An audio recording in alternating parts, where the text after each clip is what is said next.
and welcome to the Belmont County Fairgrounds, the site of this week's WTOV9 High School Football Game of the Week between the St.Clairsville Red Devils and the Bellaire Big Reds. Hi everyone, I'm Bill Phillips along with the coach, Ty Fleming, who last year led the Shadyside Tigers to the playoffs. He has stepped off of the sideline and into the broadcasting booth. Coach, welcome aboard. Thank you very much. It should be an interesting experience doing this. I know myself as a coach, we used to go home on the game nights and sit down and relax and watch the game and watch somebody else out there have a hard time on the sideline. So I know we're going to have coaches in the valley watching the game tonight and reliving what happened to them about this time right now. You think they'll give you a critique about your performance in the booth? Oh, you heard already on the sidelines. The needles are coming, and they'll probably really come at me pretty good. Well, Coach, let's talk about the two teams tonight. The home team, St.Clairsville Red Devils, last year 4-6, and in Red Devil country, that doesn't really feed the Bulldog. How are they going to do this year, and what do we look for in this game?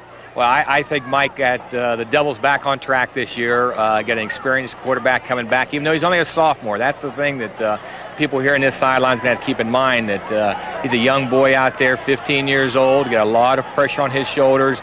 But Mike got some nice, strong linemen up front with a lot of experience coming back in there. He's replacing some of his backs. So you'll see a good St.Clairsville ball club who may differ a little bit from their normal offensive philosophy because of Lukey's arm. So we may see the ball in the air more than these people have seen around here in about 10 years. They love that Belly series here in St.Clairsville. Now let's talk about the visitors, the Bellaire Big Reds. Last year 5-5, a little disappointing, but they have been a pleasant surprise in preseason for Coach Magistro. Yes, we just may see the opposite on the other sideline. Bellaire has been known for throwing the ball lately, but you may find Bellaire on the ground more than what they have been. They got some good experienced backs in there. Couple linemen back, but they got some holes to plug on that offensive line to keep the Devils out. But I think more or less the passing game from Bellaire is now going to be play action rather than to drop back with a single back, and especially with Joey out in Columbus. Coach, thank you very much, and we're looking forward to enjoying it up in the booth. You sit back, relax at home. We'll be right back with the opening kickoff of this week's WTOV9 High School Football Game of the Week. Welcome back to the WTOV9 High School Football Game of the Week. And there you take a look at our matchup, St.Clairsville, the Red Devils, and Bellaire, the Big Reds. And it will be Bellaire kicking off, and the Red Devils receiving. The Red Devils back deep. They have Daryl Ellsworth, along with Vinnie Kirkpatrick and Scott Porterfield.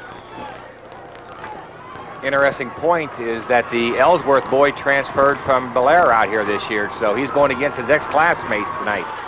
Kicking off, Mark Mason, a short hopper down to Kirkpatrick at the 20-yard line. He's got some room. He's out over the 40-yard line and taken down at the 45. So St.Clairsville, the Red Devils, with outstanding field position for their first series.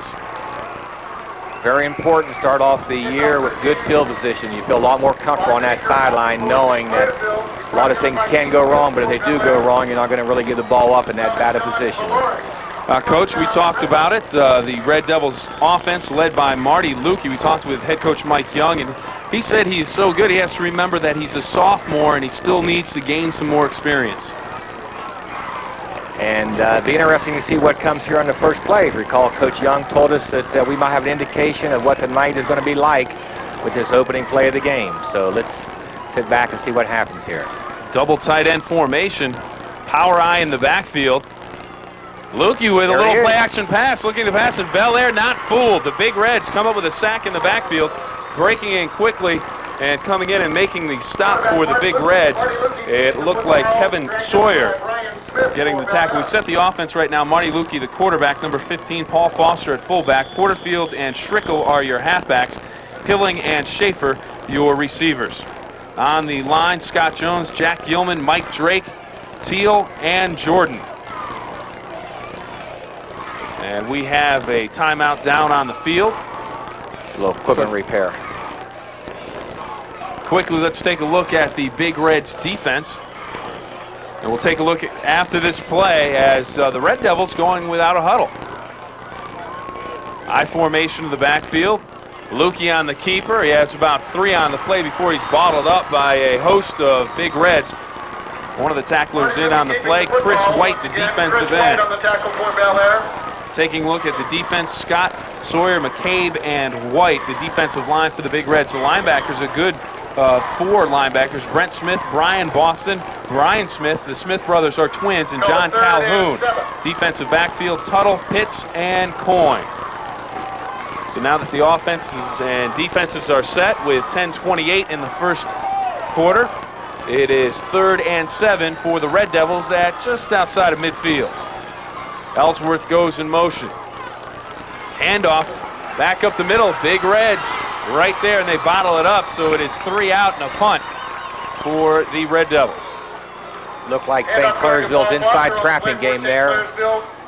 And the Bellaire tackle there did not get cut off and got penetration there, and they had a nice congestion there to hold. Coming in quickly, Brian Boston from his inside linebacker position. Back to punt for St. Clairsville, Brian Payne.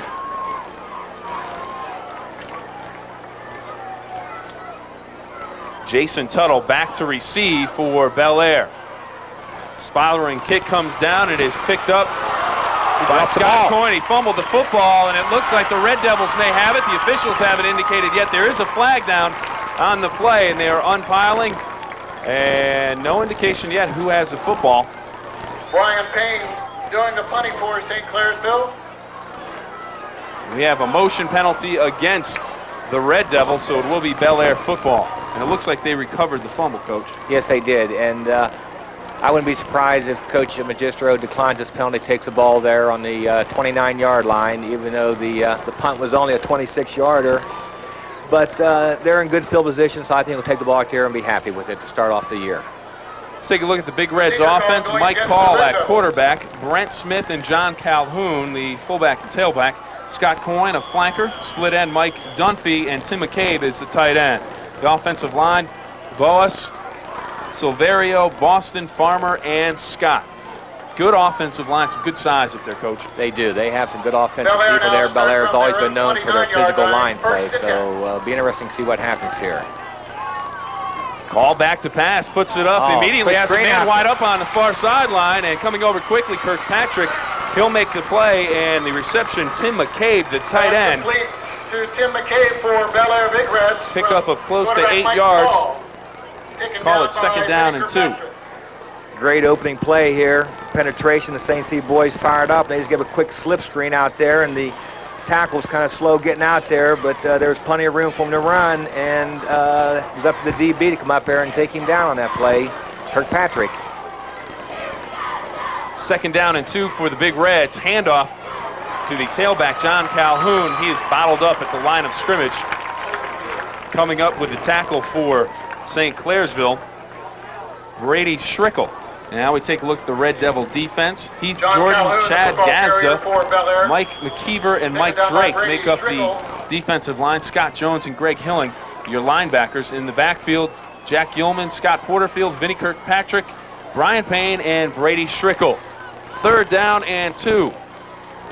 Call, quick look into McCabe, the tight end. He has the 1st down and more. Out to midfield, it'll be a 1st down for the Big Reds. And 2 quick little passes, Coach, that have yielded the Big Reds some good yardage. Oh, that was a great call by Coach there on 3rd and short. Come out there in this I-Pro here, and you'll see nothing more than a quick pop pass here. The tight end releases free. He didn't get a bump there by the backer, and anytime he doesn't get bumped, he's going to have some room for that quick pop pass tonight. Mike Call, the quarterback, had a few starts last year, played well, and he has been impressive in preseason. Yes, he's a very steady young man out there. 1st and 10 from midfield with 8:21 to go in the first quarter. Inside handoff to the fullback, Brent Smith on the carry. Pickup of about 2 on the play. We'll call it 2nd down and 8. Post the Red Devils in on the tackle. Looks like early, Coach, maybe pound it inside and then look for the quick little pass to their tight end. Yeah, they're going to test that big St. C line up here early and see how their offensive line is. Coach was real pleased with his 2 early preseason scrimmages, and he's coming out and just doing his basic thing like he said he was. Dunphy split far left side, near side. It is Tuttle. Handoff to Calhoun. He spins across the 45-yard line before the St. C defense greets him at the 45. Brady Schrickle coming up quickly. And up going to John Calhoun. Looked like it was going to be the Redskin counter trap here. Yeah, you see the backside guard and tackle both pulling. That guard's going to kick out, and that big tackle is going to lead up through for him, and did a very good job there. Good gain there on second down. Another big third down call coming up here for Coach. Jason Delbert got a good block and on that play to get Calhoun sprung into the secondary. 3rd down and 3. Trips to the left side for call. Looking outside and throws it over his receiver and out of bounds. It looked like he did that intentionally. Yes. And no one really open, and a smart play by call. Very, very smart. You don't want to force anything in that situation or this part of the ball game, and St. C defensive backs picked them up well in that trip formation.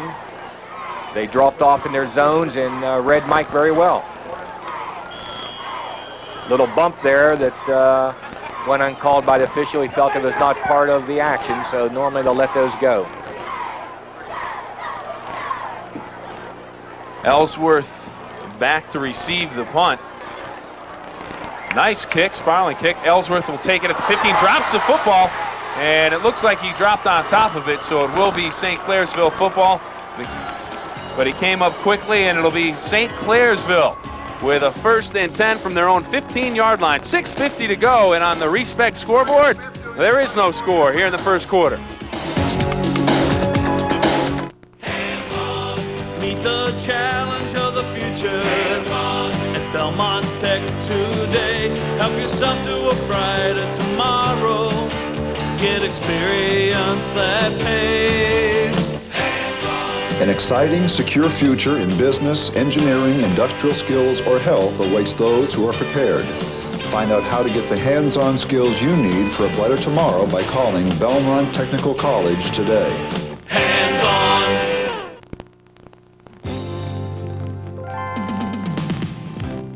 Respects in our employees, a winning team. Our goal is to serve you quality, variety, service, and value. And like a good team, we play fair, offering you the best possible prices.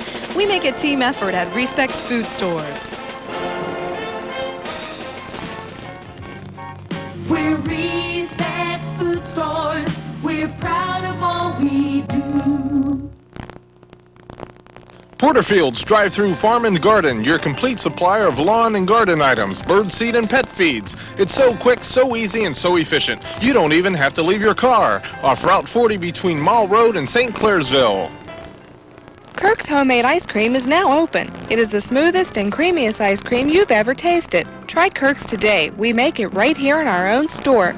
Located between Mall Road and St.Clairsville off Route 40. Open 7 days a week.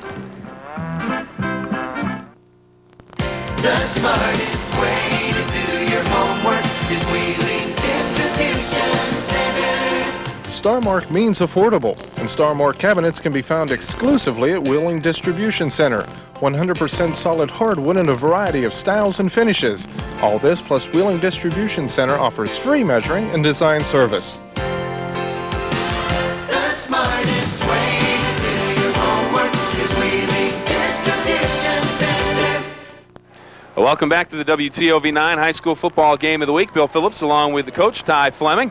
He is a new addition to our Game of the Week staff. Usually when I say coach, I'm talking about Rich Walensky, but he is at Edison South's opener. And Coach Fleming stepping into the booth. Last year on the sideline with the Shadyside Tigers, went to the playoffs, and on first down for the Red Devils, Marty Lukian, a little bit of a keeper, picks up maybe 2 on the play. It'll bring up 2nd down and 8. And Coach, how's it feel not to be down there on the sideline? Opening night all across Ohio and West Virginia, and you're not on the sideline this year. It is really different. This afternoon down at school when they were getting ready for the pep ride, the butterflies really started to churn. But coming out here this evening helped calm things down, and it's nice to sit up here and watch what's going on down there and not quite have that pressure on you. Red Devils with a 2nd down and 8 from their own 17-yard line. Flags on the play. It looks like it'll be a motion penalty against the offense. It's down here. You don't want to make any mistakes with your offense. Down in deep inside, what are we on about the 11-yard line. And we'll see the tight end here just beating the starting count.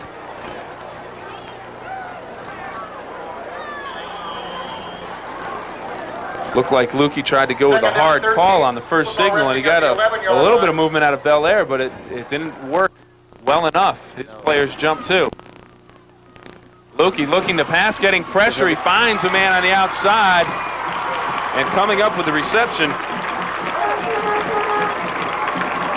Paul Foster looked like him out of the backfield there. Thank you, Coach. Marty got rid of the ball very quick there. He had some pressure, and he was awful close to the end zone line there, and he had the pressure right in his face, but he delivered that ball. You know, he got an awful lot of poise for just being a sophomore out there in the field, Bill. Coming up with the tackle for the Big Reds. Gain of 12 on the play. Search down my roster. I believe it may have been Scott Pitts coming up with the tackle.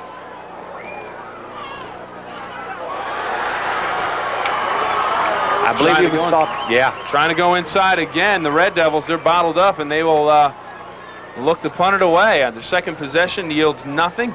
They shot themselves in the foot with a motion penalty, and they will have to do some kicking. Yes, Bellaire crowded the line of scrimmage there, and they brought their corner people in there, and St. C just does not have enough people to block the people coming from the outside, and they were there to hold him short on third down.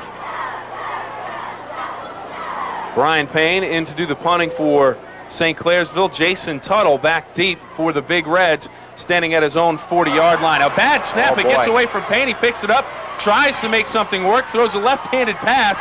It bounces. Brady Schrickle comes up with a reception, and he is taken down at the 14-yard line. So the Red Devils, some bad special teams play as the snap gets away from the punter, and the Bellaire Big Reds are in business early in the ball game.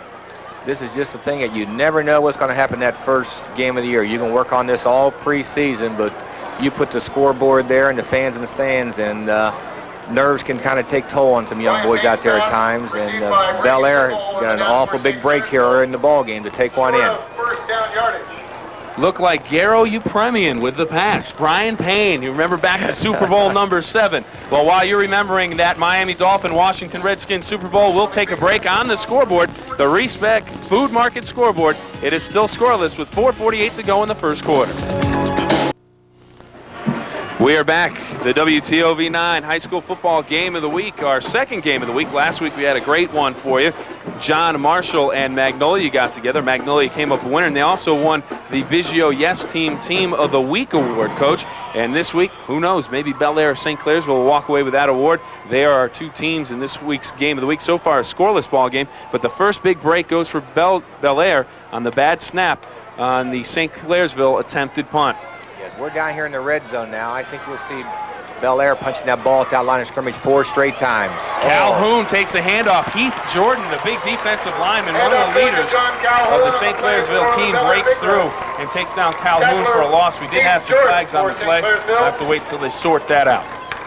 Yes, great penetration there by St. Clairsville, and there's no way you're going to get an offensive running if you're going to have that defensive line in your backfield there. I believe it was a holding call here also on Bellaire, so St. C might be able to survive this if they can hold on here. Officials talking it over with the St. Clairsville captains on defense. And Coach, looked like we might get some rain earlier on, but it looks like it may pass us by. A beautiful night. The field's in outstanding condition for the Fairgrounds. Probably the best shape you'll see it in all year. Yes, it is. It looks real nice out there, so that should not be any problem for the boys out there tonight. And the little 4 or 5 shower drops we had early on was just enough to cool everything off to make it a nice evening to watch this opening night of ball game. A lot of red in the stadium tonight. Coach, I see that you were non-committal and wore your red shirt. Had to. I didn't want either one of the coaches getting on me too much. Right now, first down and 20, a big holding penalty against Bellaire. Call with a fake, looking down the sideline, has a man, touchdown, Bellaire. Scott Coyne comes up with the first touchdown of the year for the Bellaire Big Reds. An outstanding play fake, Coach, by Mike Call. It looked like he faked that, he fumbled the ball, picked it up, and he had Coyne down the sideline. That's going to be interesting to see here. If he did this on purpose, it sure does look like it, doesn't it? And all that little play action there had the St. Clairsville secondary froze in their tracks because they thought it was a fumble in the backfield, and the Bellaire boy ran right by him there, Scott Coyne. On to do the kicking, Mark Mason, and he is no good, wide, and it looks like he may have been a little bit low. We have a penalty on the play. A marker is down. It is a motion penalty against Bellaire. So St. Clairsville will decline that, and they will find themselves down by a score of 6-0 on the Respect Food Market scoreboard. And Coach, a little bit of a trick play there. Not really a trick play, but a nice play-action fake, if you want to call it that, by Mike Call as he holds the ball down low, freezes everyone. He finds Coyne on the sideline for the touchdown. Everyone's got something. You talk to these coaches before the game, and you did this to me last year, too. Go into the locker room, Coach, how's everything going? You have any tricks or any wrinkles up your sleeve? No, everything's fine. And boom, they hit you with one. Well, you know, in this profession down there that those two guys are in tonight, you know, you don't trust many people. You kind of keep things under your hat, and you just hope that too many of the kids don't go home and tell their dads, so that their moms, they go to work and say anything. And this was an awful good wrinkle right here. You'll see here that he looks like he's fumbling the ball, and all this again is going to do is hold up the St. Clairsville secondary. They're freezing back there and let Scotty Coyne run right by him. And he took it in easy there and went in for the first score of the game.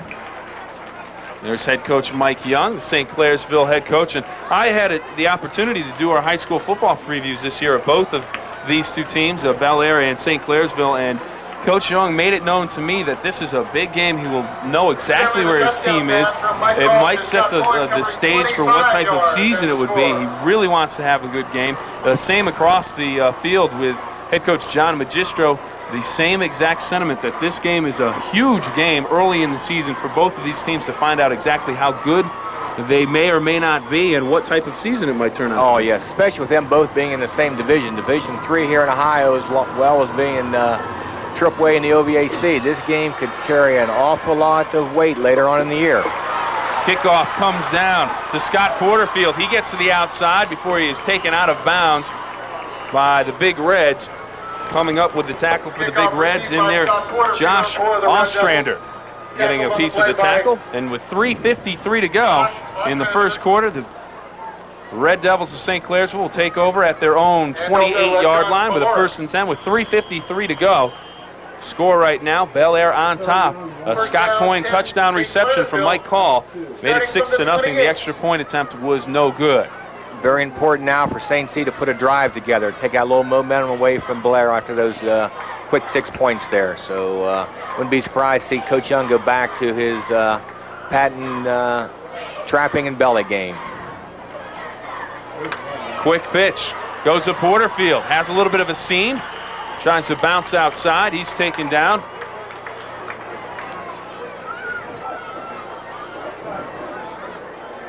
Looked like inside linebacker Brent Smith, one of the Smith twins in there, knifed through to take him down on that play. Scott Porterfield, the football carrier on the play for St. Clairsville. Checking into the ball game for the Red Devils, Daryl Ellsworth. Bellaire. And also Brent Smith. 2nd down and 6 for the Red Devils from their own 32-yard line. Full house backfield. Lukey with a handoff to Ellsworth, spins close to the 1st down. A nice run, and we talked with head coach John Magistro of Bellaire before the game, talked about Ellsworth who transferred, and he said they got a good one from us when he transferred. He's one of those guys that great vision and sees the field very well and never really get a good shot at him. Yes, he's not that big of a boy yet, only being a freshman. You know, he's still got a long way to grow, but like John said before the game, you know, he's one of those Dorsett type runners. You never get a real good clean shot at him there. Looked like he just come up with a little twist there in the ankle. I'm sure he'll check out off me back in the ball game here shortly. Checking in for Ellsworth, Porterfield. The measurement on the Ellsworth run, and he does have enough to pick up the 1st down. Tell you what, that boy did a lot of that on his own. He could have been stopped very easy, 3 or 4 yards short of that yard marker, and he did some twisting and turning and showed a lot of fine effort there for a young man. First few series for the Red Devils, they tended to spread their full house backfield that they run that belly series with a little bit. Wasn't too successful, and Coach Young went right back to it as soon as they got down by a score of 6-0. Power I in the backfield.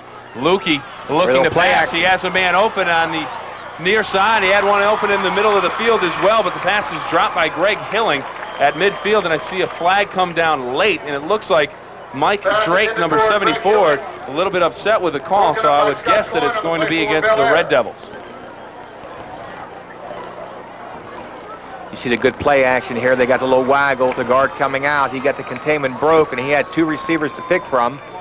he took the short man kind of low and off the hands there of the St. C receiver. Offsetting personal foul. Personal foul penalties going against both the Big Reds and the Red Devils. So that'll just wipe itself clean. Oh, I'm sure there was probably a little bit of talking going on down there in that line of scrimmage. You know, them linemen down in there like to have little conversations every once in a while with one another and see how everybody is and what their plans for the evening is going to be. I'm not sure if the conversation went exactly like that, Coach, but I'll take your word for it. You were down there last year. Well, it's something like that. So it'll remain on the field, it's 1st and 10. On the scoreboard, it's 2nd down and 10. I believe on the offsetting fouls, it will be 2nd down and 10. It should have moved up. Yes, it is. They've changed the marker. 2nd 10 for the Red Devils. Lukey with an inside handoff and some running room up to the 50-yard line and across the 50, bringing it across Paul Foster, the fullback. There look like your St. Clair offensive ball. You know, it's awful tough sitting up here trying to figure out who had that ball in that play in there. Take a look at it again, Coach, and as you mentioned, some good play-action fake. Foster across the 50-yard line. Nice hole by the offensive line. One of the strengths of the Red Devils this year, that offensive line, they've got some big players. It sure is. They've got to create some holes up there for them backs to hit in through. Handoff to Foster again. This time he's bottled up.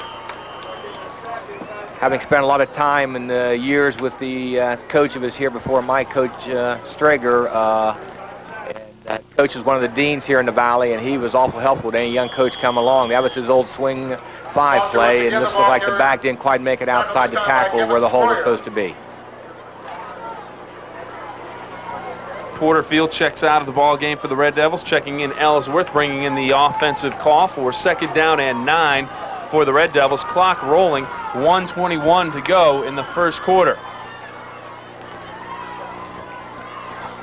Lukey rides the tailback up into the line. He keeps it. Not a good decision on that one as he's bottled up after a gain of maybe 2. Coming over quickly, White and Smith for the Big Reds. Also getting a piece of the tackle, number 13, Mark Marinacci. It looked like Marty there had an option whether to give that ball or to take it out, and it was contained inside the tackle there, so he pulled it out. But Bellaire's corners there kept their containment, and good pursuit by the Big Reds. Big play early in the game right now. 3rd down now and 7. 1st quarter of the WTOV9 game of the week rolling down into 30 seconds now. And Lukey with a handoff straight up the middle, and Foster, some good inside running. He's getting just enough to spring him through the hole, and he has picked up 2 first downs in a row for the Red Devils. Yes, St. Clairsville is famous for this inside trapping game. We'll see this all night long there. We had a little collision there with his tackle, but St. Clairsville runs this inside trapping game well as anybody in the Valley. They'll bring up a 1st and 10 from the 35-yard line of Bellaire. The Red Devils trying to answer the touchdown from Mike Hall to Scott Coyne. Full house backfield, double tight end formation for the Red Devils. Handoff goes to Ellsworth, and coming through quickly from his linebacker position, Brian Boston, number 60. He came in very quickly and met Ellsworth at the line of scrimmage. No gain on the play. Looked like he slipped through the blockers there and did one heck of a nice job making that penetration there, because there would have been a hole if somebody could have taken him out of that play. And with that play, we have reached the end of the 1st quarter of the WTOV9 High School Football Game of the Week. And on the scoreboard, the Respect Food Market scoreboard, our score: Bellaire 6, the Red Devils of St. Clairsville nothing, but they are on the move. We'll be back with more right after this.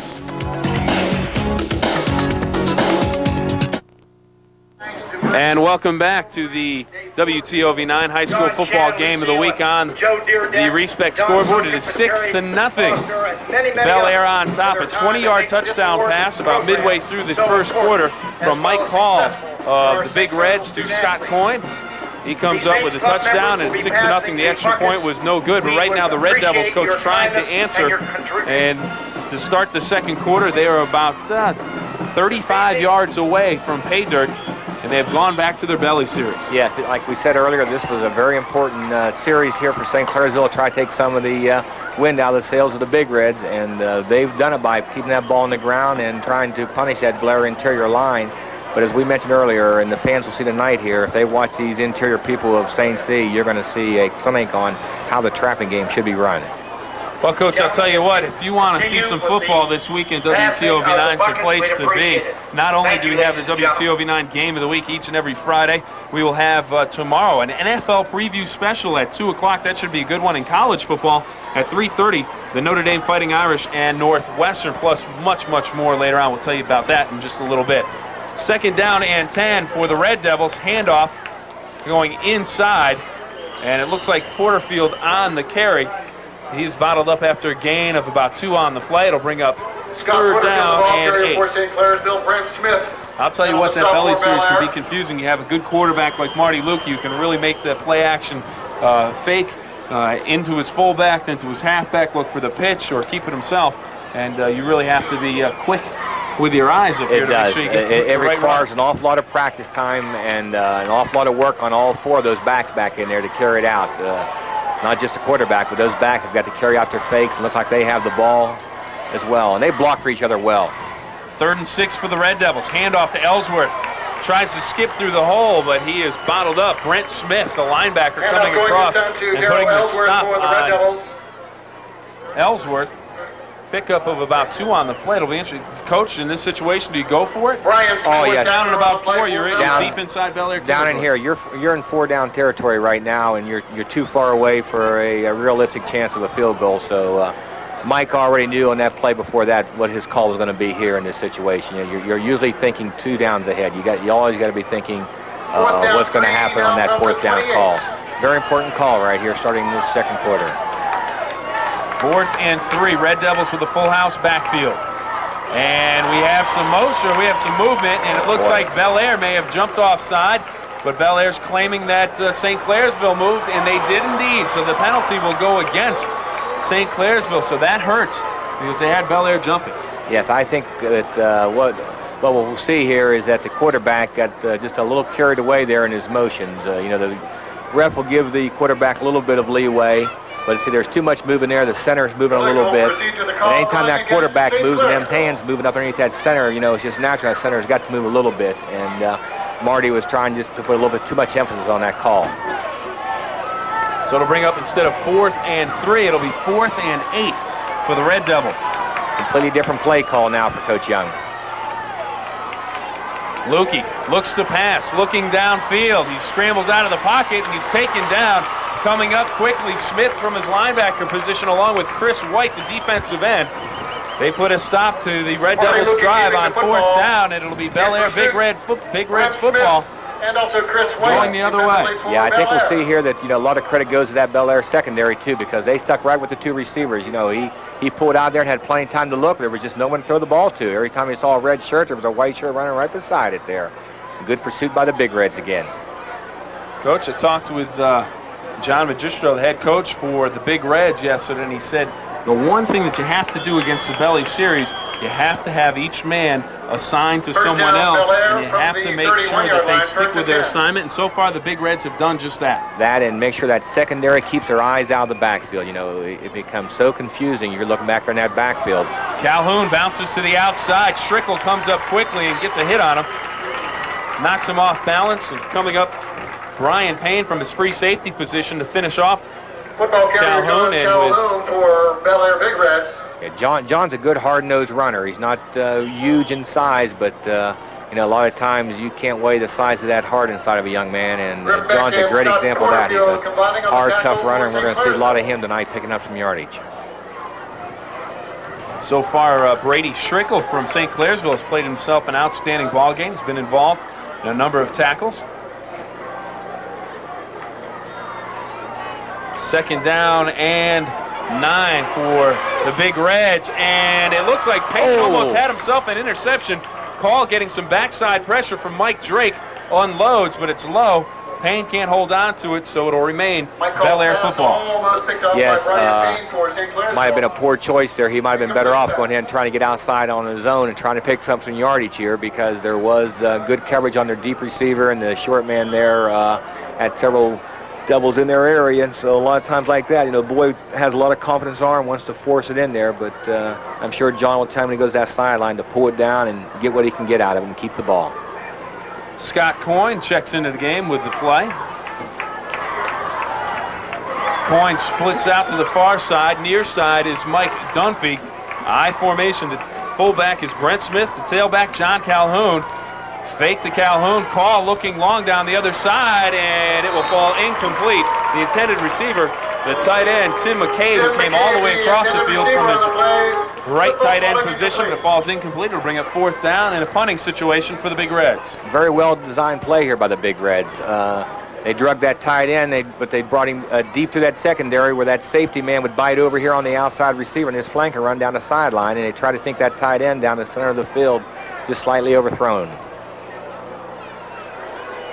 Porterfield and Ellsworth back to receive the punt. They are standing at their 35-yard line.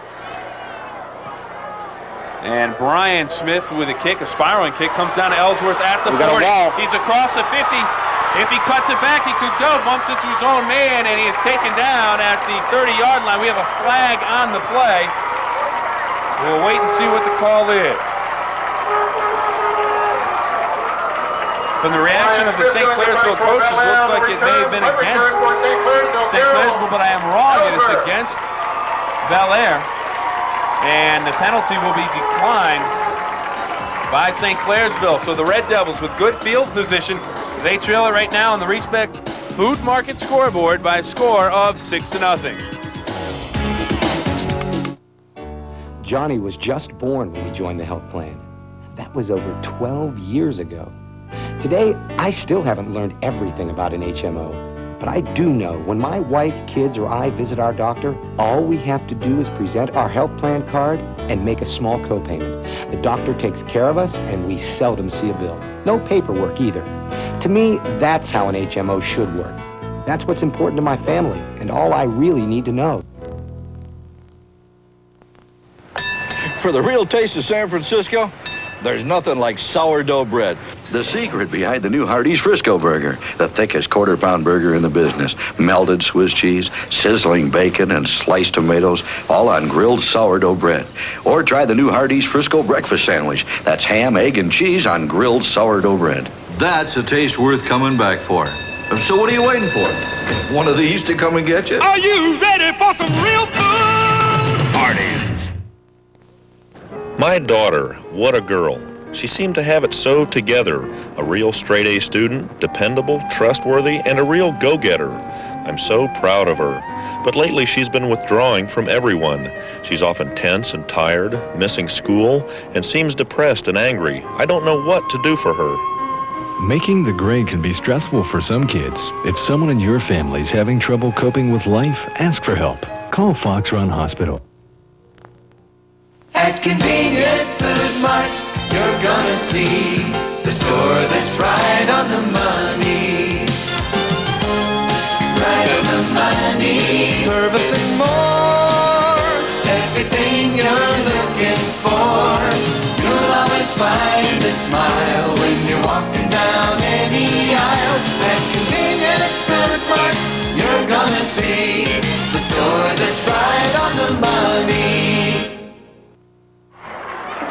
And welcome back to the Belmont County Fairgrounds, the WTOV9 High School Football Game of the Week. Bill Phillips along with the coach, Ty Fleming, who is coming aboard the Game of the Week team for his first game last year on the sidelines with the Shady Side Tigers.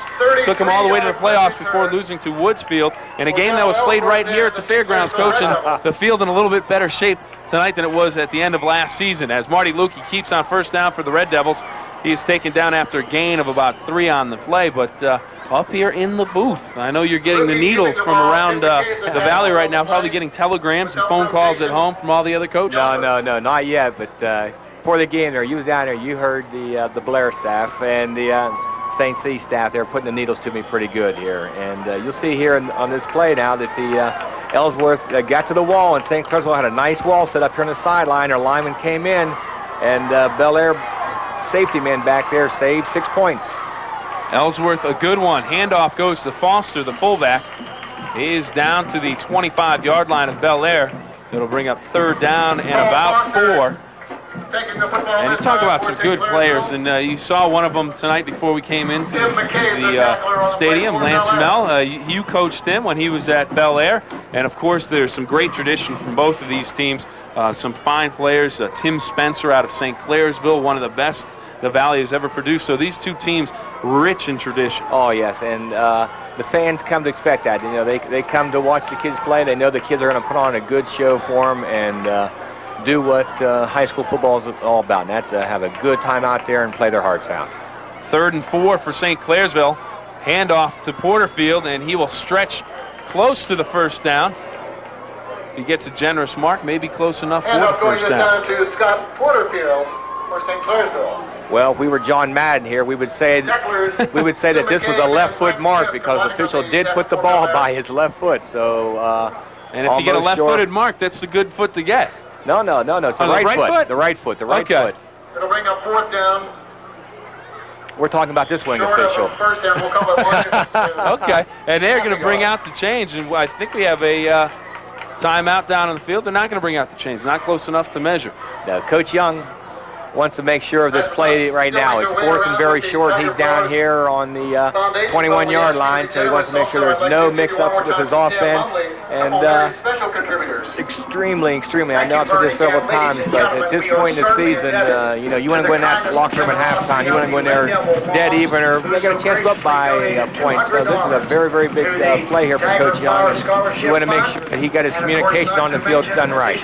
Taking a look at the St.Clairsville band, and we will have them at halftime, and they are looking good in their band uniforms. I'm sure they're finally happy to have double sessions for the band over, and they're ready to put on a show at halftime. And right now we have a good show going on with the two football teams, St.Clairsville and Bellaire. 6-0 right now. Bellaire on top of this WTOV9 High School Football Game of the Week. Take a look at the Respect Food Market scoreboard. Some other information to pass along. We talked about football, Coach. We already talked about the college game tomorrow at 3:30 with Notre Dame and Northwestern. But Sunday, the NFL season starts. Everybody gets started on Labor Day weekend. NFL Live starts Sunday at 12:30. Of course, Bob Costas will have all the information you need to know before the start of the game. And, of course, the Pittsburgh Steelers taking on the Houston Oilers in Houston. The Astrodome should be a great opener for the Steelers, and new head coach Bill Cowher, who has decided to go with Neil O'Donnell. What do you think of that, Coach? You know, Neil has proven himself the last 2 preseasons. Last year, just, you know, sitting on the sidelines watching it, as we all make our second guesses from home on the couch. But, you know, I thought Neil did an excellent job last year. He went with Bubby, but went down, and Neil came in and did a good job. But here we are back ready to go for a big play here on 4th down. 4th and about a half a yard. Full house backfield. Handoff. Goes to Foster, and it looks like he has enough for the 1st down, and he does. So the Red Devils come up with a big conversion on 4th down. They will keep the football, and it will be spotted at the 18-yard line of Bellaire. So a big play, and take a look at it again, that big offensive line. Oh, yes, you'll see a good offensive line surge here. You see that big offensive tackle in there for St.Clairsville. He's Jordan clearing the way in there. And, you know, it's great to have outstanding backs, but if you don't have an offensive line to clear the way for them, you know, your backs aren't going to go too far. And St. C has that offensive line this year. Mike Dunphy coming over, and it's Foster breaking inside the 10, down to the 3-yard line, a quick hitter, and he is just scampers his way down there. Paul Foster right now doing a fine job for St. Clairsville. The crowd getting into it. They'd have been quieted down a little bit. And again, you'll see here, I believe this is the inside trapping game. You see the guard going across there. And a nice wall set up by the backside of the offensive line. And he hit that seam real nice. Took it down in there inside the 5-yard line. We're on the 3-yard line, ready to take it in maybe for the Devils. 1st and 3, 1st and goal. Handoff to Foster, and he is stopped. So this time the line surge comes from the defensive line of Bellaire, and they come up with a big stop on 1st and goal from the 3-yard line. Yes, he tried to run that ball. Looked like he tried to go up inside the A gap there, and Bellaire had 2 boys on each side of that center for the taking over the call here. There's Coach nervously pacing that sideline, trying to keep him out of the end zone. Saw Coach Bruce Stoltz there signaling the defensive signal in there. Coach Stoltz is the defensive coordinator for the Big Reds. 2nd down and 2. 2nd down and goal from the 2-yard line. Full house in the backfield. Hand off to Porterfield, and he is in. Touchdown, St. Clairsville. And again, they ran behind that big backside end there of that tackle, Heath Jordan. He's cleared the way for him in there. Get away from that inside pressure and went outside behind Big Heath. Heath and Mike Drake on the right side, and he just rides him up into the hole, and Porterfield with a huge hole. He walked through for the touchdown, and it is all tied up at 6 apiece.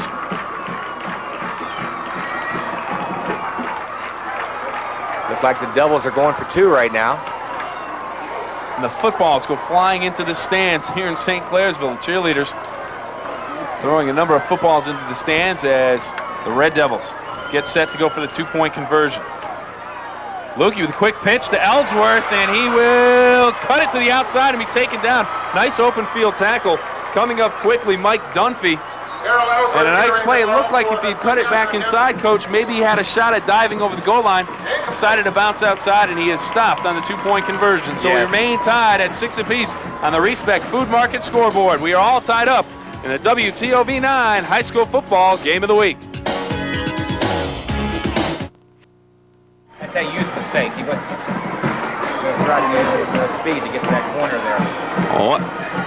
there. We are 5:11 away from halftime here at the Belmont County Fairgrounds. WTOV 9 High School Football Game of the Week between St. Clairsville and Bellaire on the Respect Food Market scoreboard. We are all tied up at 6 apiece. The 2-point conversion attempted by St. Clairsville fails. Ellsworth on the carry. And we'll take a look at it, and it looks like he may have been able to cut inside, Coach. Yes, but this is a tough decision for a young player to make here. Daryl's out there as a freshman, and he knows that he has that speed to get to the outside corner, but that's just an exceptional play by that corner of Bellaire to fight his way off of that block and keep his outside containment there, because he knew he had help coming from the inside, but he was a lone man responsible for that outside there and brought Daryl down short of the goal line. Mike Dunphy coming up with the tackle. I'll tell you what, Darryl may not be stopped too many more times in his career. Only a freshman and getting considerable playing time already with St. Clairsville. And right now, Heath Jordan, the big offensive tackle for St. Clairsville and fine defensive lineman, will kick the ball off. And if he gets behind this one, a little squibber off the front of his foot, taken at the 20-yard line. Looks like Smith with it. He is out over the 30-yard line before being taken down. Coming up with the return, Brian Smith. Brent and Brian Smith, number 34 and 35, respectively. They are twins for the Bellaire Big Reds, and the Big Reds right now with good field position as they start their next drive at their own 31-yard line. Now it's Blaire's turn. See if they can answer the call. St. Clairsville took the ball down the field and did it with that exceptional punt return. And now it's up to see if Bellaire can take some time off the clock and move the ball down the field to get one in before halftime. Dunphy split to the top of your screen. Scott Coyne to the near side. We have a penalty flag. May have taken too much time. Big Reds. I believe one of the Big Red offensive linemen had a little bit of motion going up here on the line of scrimmage. Handoff would have been to Brian Smith, number 35. But everything comes to a screeching halt with the penalty flags. Motion penalty against Big Reds. And Coach, at the end of the game, we will select, as we did last year, our Red Donnelly Scholarship Players of the Game. As we take a look at head coach Mike Young of St. Clairsville. A number of players with good first half so far. It'll be a tough decision to make. High formation in the backfield. Dunphy and Coyne, the receivers.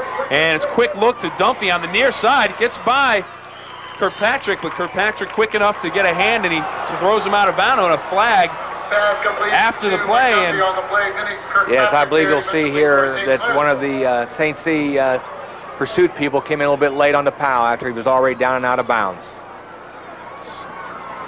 This will be an interesting call. I don't think head coach Mike Young agrees with it. Looks like Kirkpatrick grabbed him by the tail of the shirt, threw him down, and maybe the the side judge thought that he threw him down a little bit too hard and out of bounds.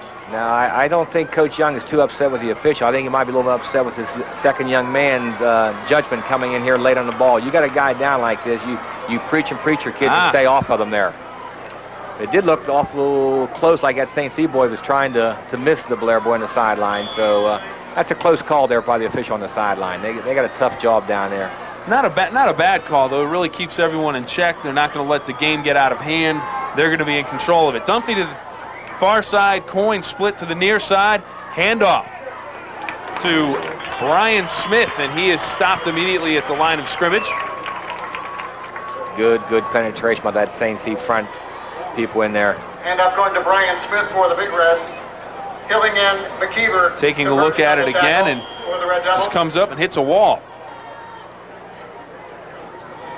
Number 32, Mike McKeever there, was one of the principals in shoving that pal backward. You really work all week long with your defense to make sure that that offensive ball carrier is going backwards when that pal hits him, not allowing him to fall forward for any additional yardage.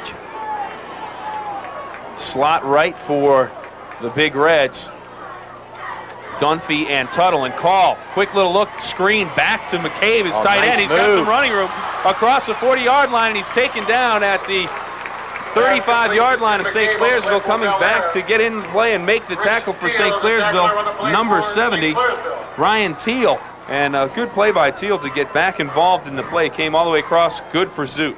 I believe you'll see this is the first play of the game done over again by the Big Reds. Is that slip screen back here to that tight end, and this time he made the move on that corner and got around him, and big Rich Thiel there had good pursuit to pull him down from behind. Mike Call hasn't really put it up long, but when he has put it up, he's been very consistent and very good at finding his open receivers, and really a conservative passing game right now for the Big Reds. Very much so, and you know what they're doing is letting him always have a second receiver. He's looking at one receiver and then coming back to that second receiver. That second receiver is his primary man, but you know, just by that first look, it's that secondary relaxed on the backside, and that front side tightens up, and he gets back to that backside, and that play there again. There, come back with a tight end pop pass, and he showed just off his hands. Showed you his arm strength as he threaded the needle through some linebackers. McCabe couldn't hold on to it as he tried to make a diving catch. Tuttle checks back into the ball game, splits to the far side. Dunphy split to the near side. I formation in the backfield for the Big Reds. Second down and 10. Call with the handoff. Calhoun bounces through for a couple before he's stopped. Heath Jordan came knifing through, may have got a hand on Calhoun's foot, tripped him up. Yes, John Calhoun, giving that sprint draw action there to the right side, and it was good penetration again by Mr. Jordan. He seems to be in that Bellaire backfield an awful lot tonight. Third down and 8 for Bellaire at the 34-yard line of St. Clairsville. What do you look for on this play, Coach? I think you're going to see Mike go ahead and go back to the drop back series, and Coach is going to give him a couple receivers there and let him make a read over here. Looking at Dunphy on the near side, he hooks up and the ball is knocked down at the line of scrimmage. So some good pressure by the front four of St. Clairsville. It looks like Heath Jordan taking the credit for getting a big paw up there and knocking that one down. Yes, Bellaire come out there in a pro right formation and try to sneak that back out of the backfield up the middle seam there. And St. C wasn't going to be fooled on it there. Their secondary was back there waiting on the boy to come up that seam route. Second quarter, down to 2:51 left. In the second quarter, our score right now all tied up at 6 apiece. Bellaire Big Reds on the move. 4th and 8 from the St. Clairsville 34-yard line. Call. Back to pass, looking downfield. Throws it out to Coyne. Puts a move on one man, and he has the first down. A big play by Scott Coyne, the receiver. Call slipped on the throw. It wobbled out to his receiver, but Coyne makes a quick little adjustment, makes the catch, and picks up the necessary yardage for first down. Not the prettiest pass in town, but Coach Magistro will take it, and I guarantee you Mike will read down the paper tomorrow and say it was a bullet out to that sideline. Good hands by Scotty out there. He's a couple yards short, but he fought and knew where that first down marker was. Good job for the Big Reds. First down. Managed to get around Schrickle, who came up quickly. He also managed to get by Jack Gilman for the first down. First and 10 from the 24-yard line now for the Big Reds as they try to break this tie. Call, little play action. Dunks it off to his fullback, Smith, who's inside the 10-yard line and down at the 5. Taken down there by Vinny Kirkpatrick along with Jack Gilman. Coach will be very happy with that play, but I think he'll also mention come Monday afternoon film session that number 43 for the Big Reds are split end. Mike Dunphy was down there in the end zone by himself on this play. But you never complain when you get yardage. Brian Smith with the reception. First and goal from the 7-yard line. He takes on the tackler, Kirkpatrick. Puts a shoulder down, and we have a first and goal situation inside the red zone again, Coach. 2:10 left on the clock in the first half. Call with the handoff to Calhoun. Coming through quickly for St. Clairsville and making the play, linebacker Scott Jones, number 62. Yes, their inside linebackers, Jones and Hilling, are very active in there. Of course, they got them big guys up there in front of them to keep them offensive blockers off them, so the defense is designed to give them some freedom in there to make the big hits for the Devils there. Jones with a nice tackle, wraps him up nicely down around the ankles. Clock moving at 1:40 to go in the first half. Call with Dunphy and Coyne, the receiver. 2nd down and 7. 2nd down and goal for the Big Reds. He looks to McCabe. Ball is tipped and falls incomplete. It'll bring up 3rd down and 7. Clock stops on the incompletion at 1:30. Yes, I'm sure Coach Magistro's pulse stopped here for a second when that ball was tipped up in the air because there was an awful lot of Devils going after that thing in this aspect. And there comes another Big Red, probably Scotty Coyne coming from his flanker spot, diving in there after it. Taking a look down on the near sideline on the home side of the field, the Bellaire marching band getting ready to perform at halftime in one of my favorite events of each and every WTOV9 high school football game of the week, the Battle of the Bands at halftime. Coach, you're not around to see these usually. No, this is going to be a different thing to be able to stand up here and watch these youngsters put on their halftime show. You know, those kids put in an awful lot of time in the summer. They all go away to band camp for a week and work that week out there. They go 3 or 4 sessions a day. Right now, 3rd and 7 from the St. Clairsville 7-yard line. Dunphy split to the near side. Coyne, who already has a touchdown reception to the far side. Calhoun and Smith in the backfield. Call's going to back away. Didn't like what he saw on the other side of the football. He calls a timeout. A smart move. You don't want to have an opportunity slip through your hands because you make a wrong read. I believe that was predetermined there. I think that if you notice the way he was barking them signals out, he was using an awful hard call to try to draw the Devils offside to move that ball down inside the 5-yard line, give them a 3rd and probably about a 4-yard that would have been there. So instead they're saying a 3rd and 8, and Coach Magistro, with 1:30 to go, wants to make sure that he gets some points out of this. You know both of these teams very well. If you're John Magistro, head coach of Bellaire right now, you're all tied up at 6 apiece on the 7-yard line. 3rd and 7, 3rd and goal to go. What do you look for from Bellaire?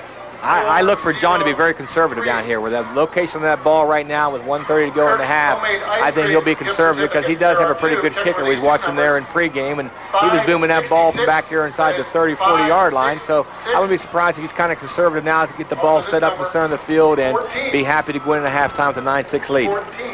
Now, if you're St. Clairsville, what do you do to stop them? Do you become overly aggressive, or do you lay back a little bit? What are you looking for? That's the problem right now. You know, Mike is sure out there getting on his deep backs and make sure they do keep their eyes out of the backfield. The defensive backs cannot get caught looking in there at the quarterback.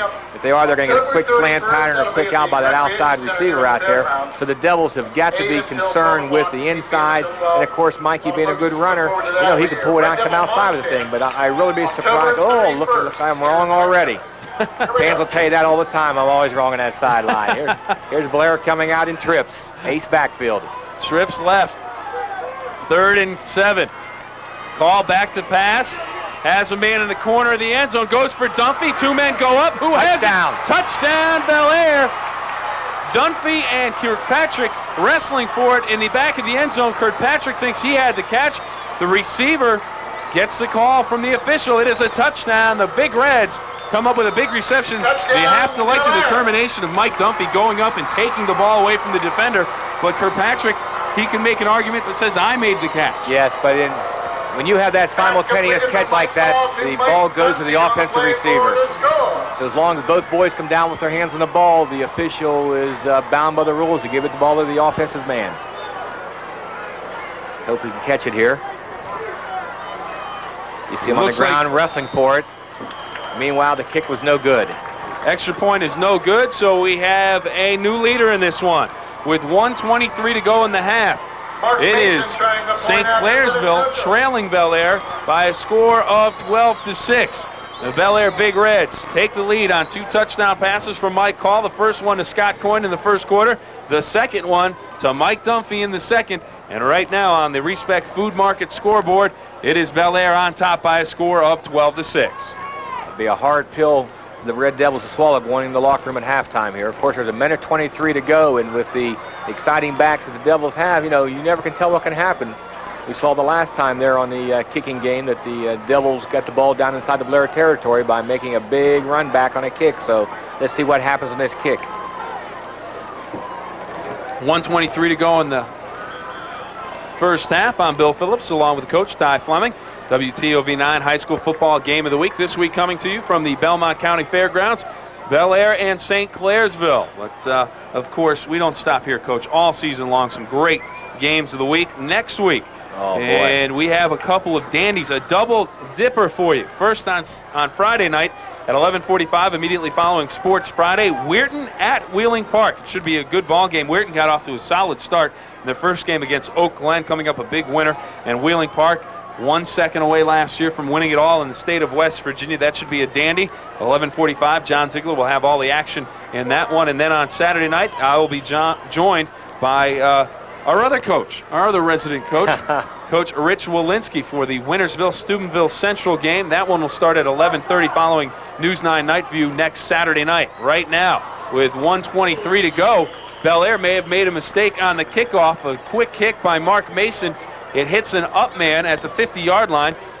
Getting up, Jack Gilman. He recovered the football at the 50, and that's a minute 22. You've got some timeouts at the 50-yard line. You've got a shot to punch one in. Yeah, a lot of times, like we were talking. I think Coach Magister also was thinking back to that punt return. He didn't want to kick that ball deep, but I think he'd have been a lot happier if that ball hadn't hit that St. Clairsville lineman right in the chest and went straight down. If that ball hits the ground, you know, we have an exciting roll around going on back here, because St. C only had the 2 boys deep, but as you say, you know, the clock's running now. We're down to about a minute to go in the half, and Marty better get them moving up here at the line of scrimmage. 1st and 10 from the 50-yard line. 50 seconds left to go in the first half for St. Clairsville. We have a flag on the play, and they may have taken too much time, Coach. Yes, when that flag comes in from that back judge back there, you know, it's his job to stand down there. He has a perfect view of the clock, and that's his job to keep track of that time. And St. C was just a little slow getting up here and getting moving. They were in a double slot formation with motion, and getting that motion back across there cost them that little 5-yard loss. But the more important than that, you know, we lost 16 seconds off the clock. That's, I would imagine, for a coach, and you'd be able to tell me, that's got to be one of the worst penalties to get. It's first down. There's no excuse to not get the play off in time. Not at all. Not at all. You know, it could have been some indecision on the St. C boys to play here. But here we're coming back to the same formation, so we'll look for motion coming back again with the slot. Here he comes across the field. Ellsworth comes in motion. 1st and 15. Lukey rolling to the near side, getting some pressure. He'll turn the corner, and he'll be taken down. Coming up with a fine play from the backside. Coming up with the tackle, Tim McCabe, the defensive end for Bellaire, chasing down Marty Lukey, the quarterback from St. Clairsville. And with 20 seconds left, it'll be a timeout on the field for St. Clairsville. Head coach Mike Young walking out to the huddle to try to come up with one last play to put it in the end zone. Right now on the Respect Food Market scoreboard, Bellaire on top by a score of 12-6. 6 LEVA. What do these senior football players from the tri-state area have in common?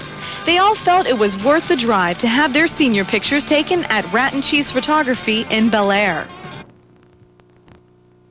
Welcome back to the WTOV9 High School Football Game of the Week. I'm Bill Phillips along with the coach, Ty Fleming. And he is the newest member of our Game of the Week crew. And, Coach, joining us from the Shady Side Tigers, where you were last year, went all the way to the playoffs. And we have 2 teams right now hooked up in a good ball game, St. Clairsville and Bellaire. Bellaire leading this one 12-6 with 20 seconds to go in the first half. But 2 teams that may be headed to the playoffs at the end of the year. You know, it's awful early to start using that word around, but This is a vital game for the playoff aspirations of both these ball clubs here. 2nd down and 15, but 2nd down and long. They want to get this one in the end zone. Heading off to Foster.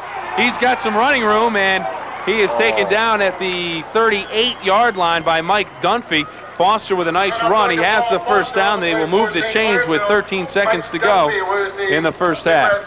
You'll see here the one thing that it's tough to get your outside receivers to realize that, you know, they can throw a very, very key block here, and he runs right up the back here of number 41, who did not aggressively go after that corner for Bellaire. The Hilling boy was trying to stalk him out here instead of putting a full aggression block on him, and if he puts a block on him, we got a tie ball game. He sure does. He tried to bounce around Hilling, go to the outside, but Dunphy, who has come up with a couple of key plays in open field tackle situations, one of the biggest, a 2-point conversion after the Porterfield touchdown for St. Clairsville on Ellsworth. Made a nice tackle there, and then on Foster here late in the first half with 13 seconds to go in the first half. But St. Clairsville picks up a nice chunk of yardage, and they put the ball inside Bellaire territory at the 38-yard line. And with 13 seconds, you can probably get a couple of plays off if you go up in the air. Yes, and especially with the arm that Lukey has. You know, this ball can be thrown in the end zone twice without much effort. So we could have a couple jump balls coming up right here in a short period of time. Look for Lukey to roll on his passes more to the open side of the field. Or he doesn't seem like a drop-back passer right now, more of a rolling passer. Earlier there, we saw him roll out the left, and he squared his shoulders up real well and got that ball down the field. So, oh boy. That hurts. Poor Coach Mike. Greg Hilling, an experienced receiver for the Red Devils, going quicker than the snap, and maybe it was his number called in the huddle. I'm sure. You know, it's awful tough out there in the young kids. They're so excited, and they just want to do so daggone well out there in that field. And you know, he just forgot to count. He was thinking where he wanted to get, and he wanted to make up for that last block that slipped away from him. We'll back him up 5, but he's still got the arm to put that ball down there in the end zone if we can find somebody down there for the Devils. Porterfield comes in motion. Lukey back to pass, looking downfield, the near sideline, looking for Ellsworth, and it is broken up by Mike Dunphy, who almost came up with an interception. Ellsworth stride for stride with Dunphy, and Dunphy had that good inside position, some good defensive football, and he makes another play, breaking that one up. Mike's doing one heck of a job back in that secondary for the Big Reds. On the running plays, he's keeping that outside contained, and here he stays stride for stride with a very quick Ellsworth young man, and took the ball down. In fact, Darrell had to turn into a defensive back to bat the ball away from him on that play. Took 6 seconds to run that play, so with 7 seconds to go, this may be our final play of the first half. 2nd down and 15 for St. Clairsville as they try to put one up in the end zone. A little prayer, a Hail Mary here, possibly at the end of the half. Lukey getting pressure from McCabe, steps away from another tackle, but he's finally taken down. McCabe would not give up, and he comes up with a sack, also getting a piece of it. Chris White, and at the half, it is Bellaire on top by a score of 12-6 as the two teams head to the locker room. A good first half as Bellaire goes in with a lead at 12-6. We will take a break right here. The Respect Food Market scoreboard. St. Clairsville trails Bellaire by a score of 12-6. We'll be back with the Battle of the Bands.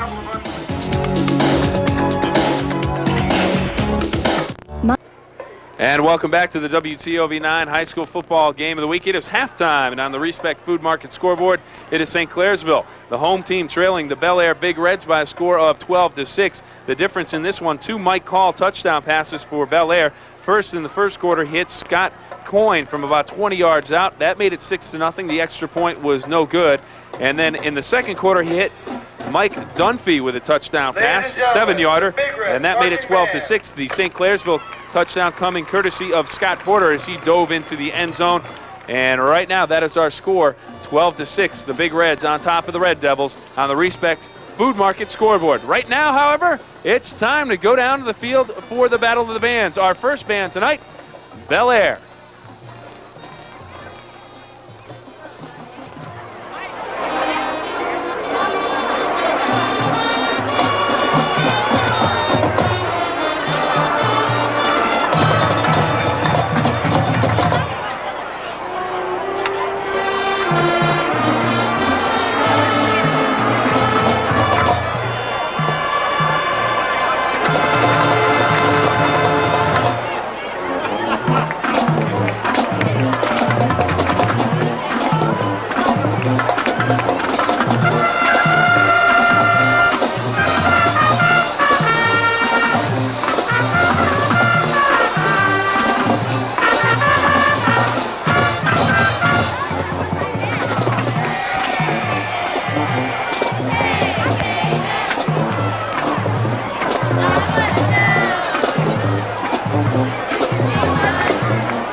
for all you country music fans, a Garth Brooks special, Friends in Low Places, followed by the Red Line feature, Dance to the Music.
The Bellaire Marching Band, our score at halftime. The Big Reds of Bellaire on top of the St. Clairsville Red Devils by a score of 12-6. We'll be right back with more after this. And welcome back. At halftime, our score 12-6. The Bellaire Big Reds on top of the St. Clairsville Red Devils on the Respect Food Market scoreboard. And right now we are going to take a look at our second band of the evening, the St. Clairsville Red Devil Marching Band.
And right now, the St. Clairsville Marching Band wrapping things up. Our halftime festivities coming to an end. Our score at halftime on the Respect Food Market scoreboard, Bellaire on top of St. Clairsville by a score of 12-6.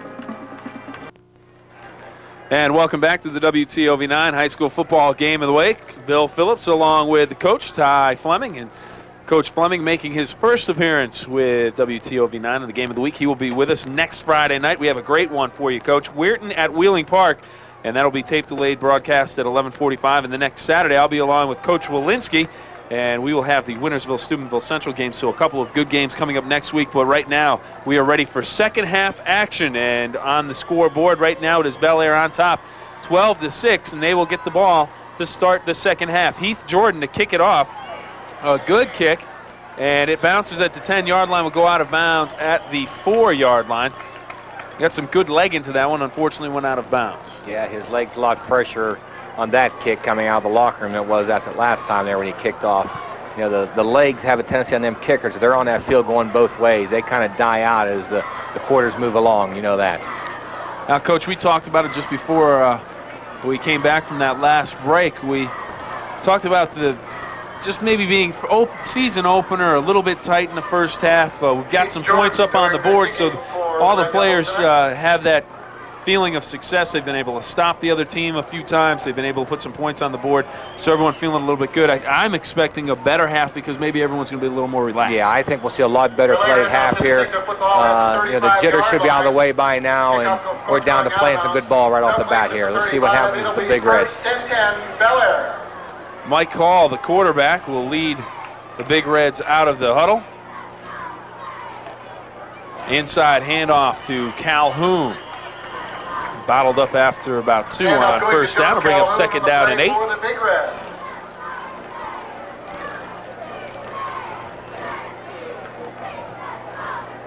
See an ISO here coming up here by the Big Reds. Start off the second half just to get the jitters and get the legs and everything back into the ball game. And they hunt for sure yardage, so we're looking at a 2nd and 8 here. 2nd down 8. Tuttle and Dunphy splitting right and left. Smith and Calhoun make up the fullback and the tailback. Call to Calhoun.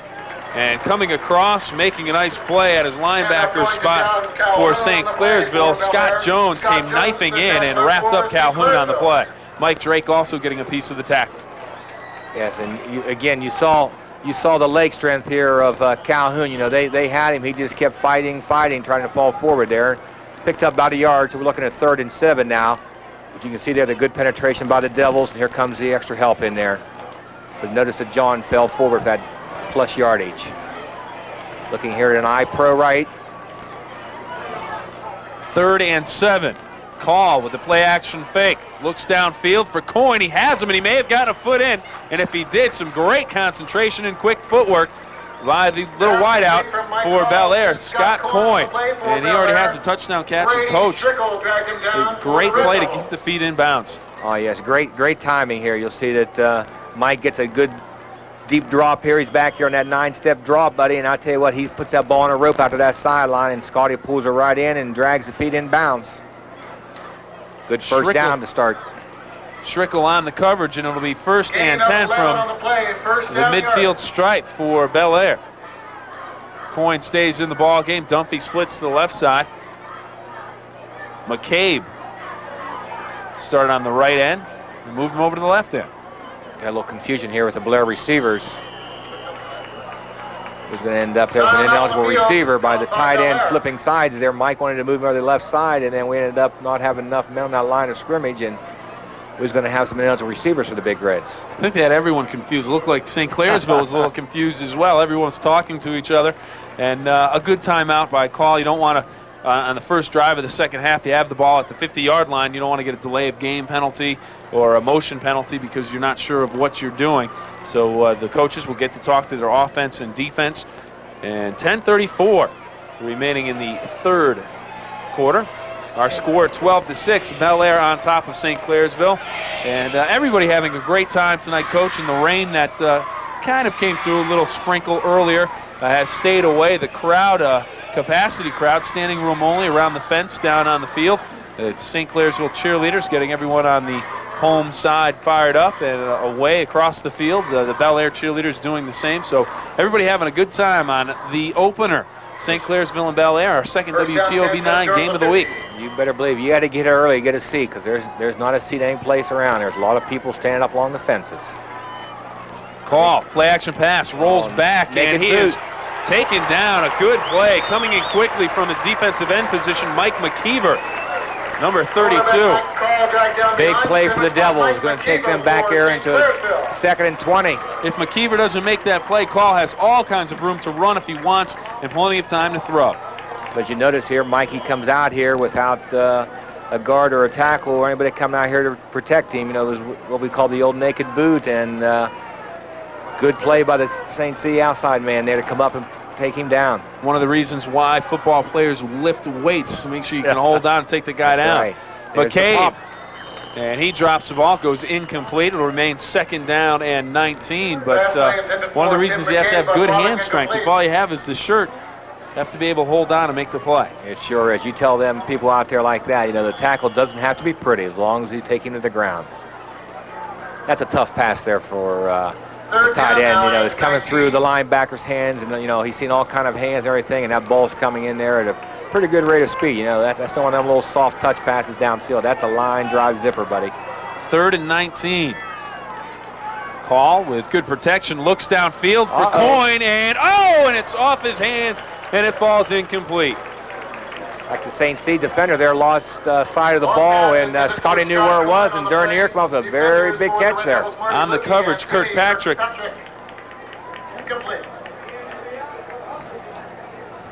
Nice ball, nice arch to it, right on the money. Looks like it may have hit the St. Clairsville defender, maybe on the helmet or on the hand, and he didn't even know it. Didn't even know, but you know, he was in the right position. That's the key.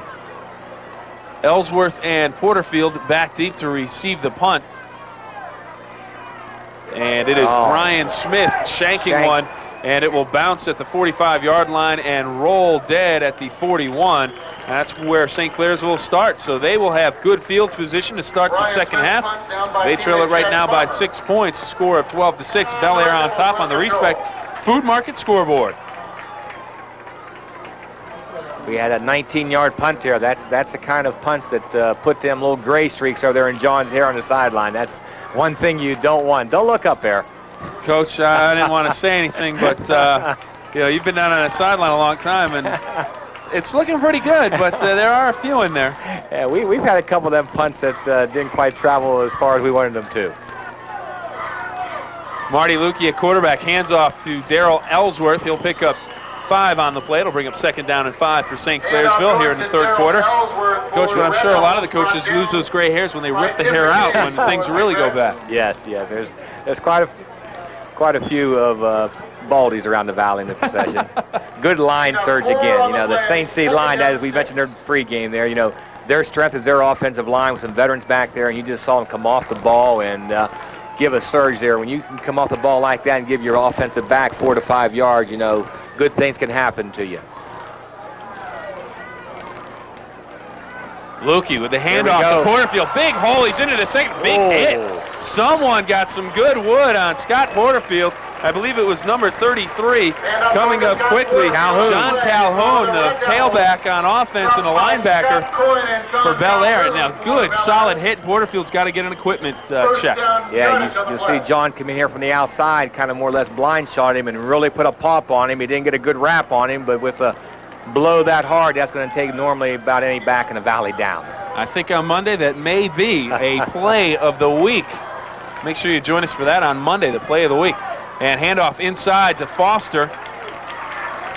A good gain on the play, pickup of about 7. They're diving around like the ball might be loose down there.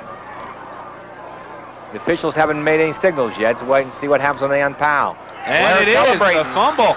The Big Reds come up with a break. St. Clairsville hurts themselves, and they fumble the football away. Paul Foster, the ball carrier on the play, he loses the handle. Bellaire comes up with the recovery, and it'll be 1st and 10 going the other way with 7:56 to go in the 3rd quarter, and Bellaire trying to build on a 12-6 lead. Coach Young's not too happy there with the stripes out there. He's kind of maintaining that the ball carrier was already down when it came loose here, and is We saw Foster come off the field. He was trying to say the same thing there to coach. Let's see if we can tell it. We couldn't see the ball come loose by that angle. As he was going down, the ball was still in his hand, but we didn't see the last split second there. Calhoun on the carry. He is greeted by a host of Red Devils. Scott Jones from his inside linebacker position, along with Greg Hilling, coming up quickly to fill the gaps. And Hilling limping off to the side of the field. He will be replaced by Paul Foster, who comes in to play linebacker. Coach, want to remind everybody that on Monday, of course, we'll have our WTOV9 High School Football Plays of the Week, Monday at 6 o'clock on News 9. And then on Thursday, we'll have our Biggio Team of the Week, the Yes Team of the Week award. One of these two teams may be the recipient. Depends on how everybody else in the Valley does and what upsets crop up here in week number 1.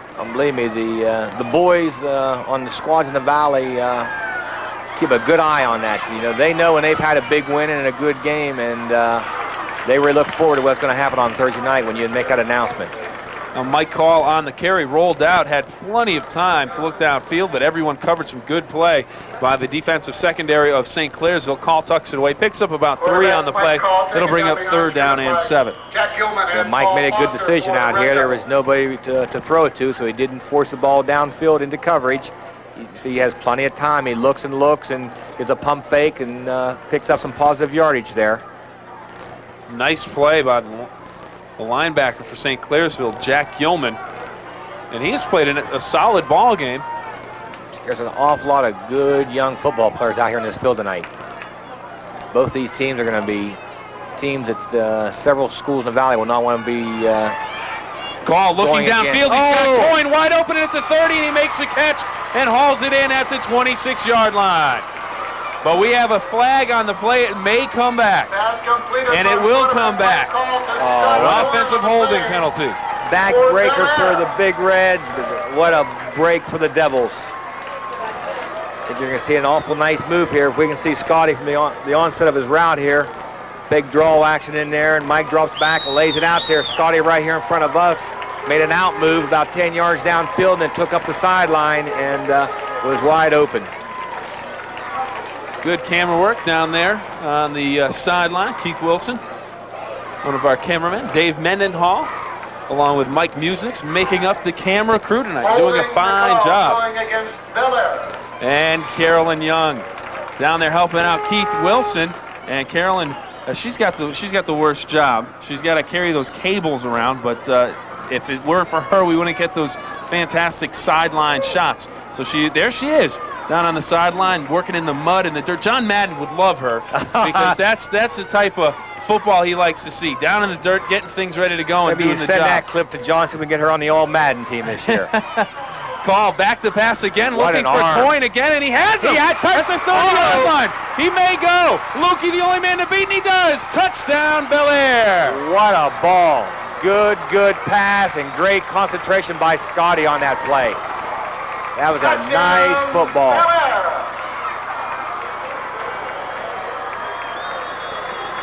We'll take a look at it again, Coach. See Scotty back here, plants, great arch on the ball.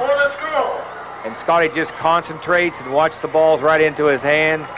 And then he just has to sprint to get to that end zone. Marty Lukey, the last man to beat. And he's going to come up with his dive just a little bit short. Almost got him to go out of bounds. But Coyne gets into the end zone, and he can't really blame the coverage. No. Kirkpatrick was right there, stride for stride. He was there. The only thing that coach is going to be on him for Monday is to be a little more aggressive after that ball. Right now, it'll be Bellaire going for a 2-point conversion. We have a penalty flag down. The conversion is no good. Coyne, the intended receiver, it falls incomplete. Our score right now, 18-6. And coming into this game, head coach Mike Young for St. Clairsville and the Red Devils had a 3-game winning streak against Bellaire. So Bellaire trying to snap that. This one far from over. Well, there's a lot of time left here. We got 5:21 to go in the third quarter, and you know yourself, a lot of high school ball games can turn around very, very quick. Last year, one of the games that turned around, a WTOV9 high school football game of the week.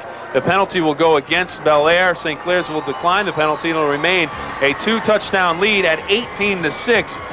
As we take a look at the scoreboard, 5:21 to go in the third quarter. The Big Reds on top of the Respect Food Market scoreboard by a score of 18-6. We'll be right back with more after this.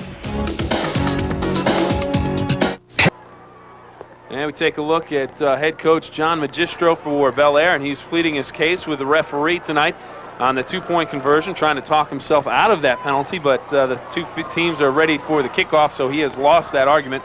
And, Coach, as you know, you lose most of the arguments with the men in the stripes. Yeah, you do, but a lot of times in situations like that, John, might just been out there for information to find out what went wrong and, what occurred there, so the next time they're down in that situation, he'll make sure it's straightened out before he gets out there on the field. Head coach Mike Young shaking his head on the St.Clairsville sideline, but he knows that teams can come back in the game of the week. Last year he had it done to him by Martin Sperry. They were up by 3 scores late in the game, and the Purple Riders came roaring back and pulled off an unbelievable comeback. So St. Clairsville, don't count them out yet. 5:21 to go in the third, a whole fourth quarter to go. This one far from over as Mason kicks off. The kick will come down to Porterfield at the 20-yard line.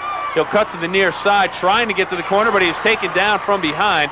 Coming up with a nice individual effort on the tackle is Sean Velroque.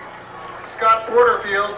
And we had a penalty here against the Devils. I believe we're going to have them called for blocking below the waist. Check that. It was Sean Valoric on the tackle on the kickoff. Came down and made a nice open field tackle. There he is, pulling down Porterfield. Good tackling by LaRoque. So the Devils are going to start here in the hole now because the return running will come out here at about the 22-yard line. So now they're going to be backing themselves up down here at about the 11-yard line to start this series. That's what you need too, Coach. Special teams and Valoric coming down and making the tackle. Sean showing why they're so important. You can keep the other team pinned deep in their own territory. So Valoric and the special teams doing the job so far tonight for Bellaire. Yeah, it's a tough situation when you're ask these young kids out here to go the whole length of the field and not make any mistakes. That's why most high school coaches, of course, would just love to get that ball up here around midfield. It's a shorter distance to go and less chance for error. 1st and 10 from the Red Devils from their 15-yard line. Pass across the middle. Great hands by Lukey, and I think they did come up with the reception on the catch for Steve Schaefer, the tight end there. Steve Schaefer, one of the 2 receivers that head coach Mike Young is very pleased to have on his roster. We'll see the ball coming here nice and low, and Steve bending over and catching that ball there around his knees and holding on to it with some good contact from the Big Reds. The best receivers in the NFL always say, if you're going to try to make the catch across the middle, you know you're going to get hit, so you might as well hang on to it. Exactly and right. Steve Schaefer did exactly that on 1st down. He picks up more than he needed for the 1st down, so it'll be 1st and 10 for St. Clairsville. Handoff to Foster, and he breaks into the secondary. It's a foot race. He's out across the 50 before he is taken down from behind. So St. Clairsville breaks a big one. Scott Pitts, number 44, making this touchdown-saving stop across midfield. Here they come that inside trap again. You see number 74 there in that trap, and there's the wall created by the backside people. And Paul hits that seam. He gets pulled down just slightly there by the shirt to slow it up to give time for the other defender to come over and slow him up and make the tackle. But a big, big gain. Mike Drake with the big block on that one. The offensive lineman came over and sealed it off for Paul Foster as he scampers inside Big Reds territory. Handoff. Schrickle, he dives down to the 40-yard line.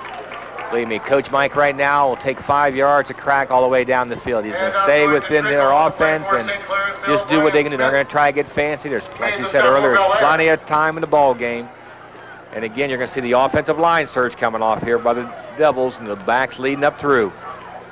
2nd down and 5 with 3:43 to go in the 3rd quarter of play. On top, the Big Reds of Bellaire, 18-6. Handoff to Ellsworth. He is stopped immediately at the line of scrimmage. Gain of maybe a half a yard on the play.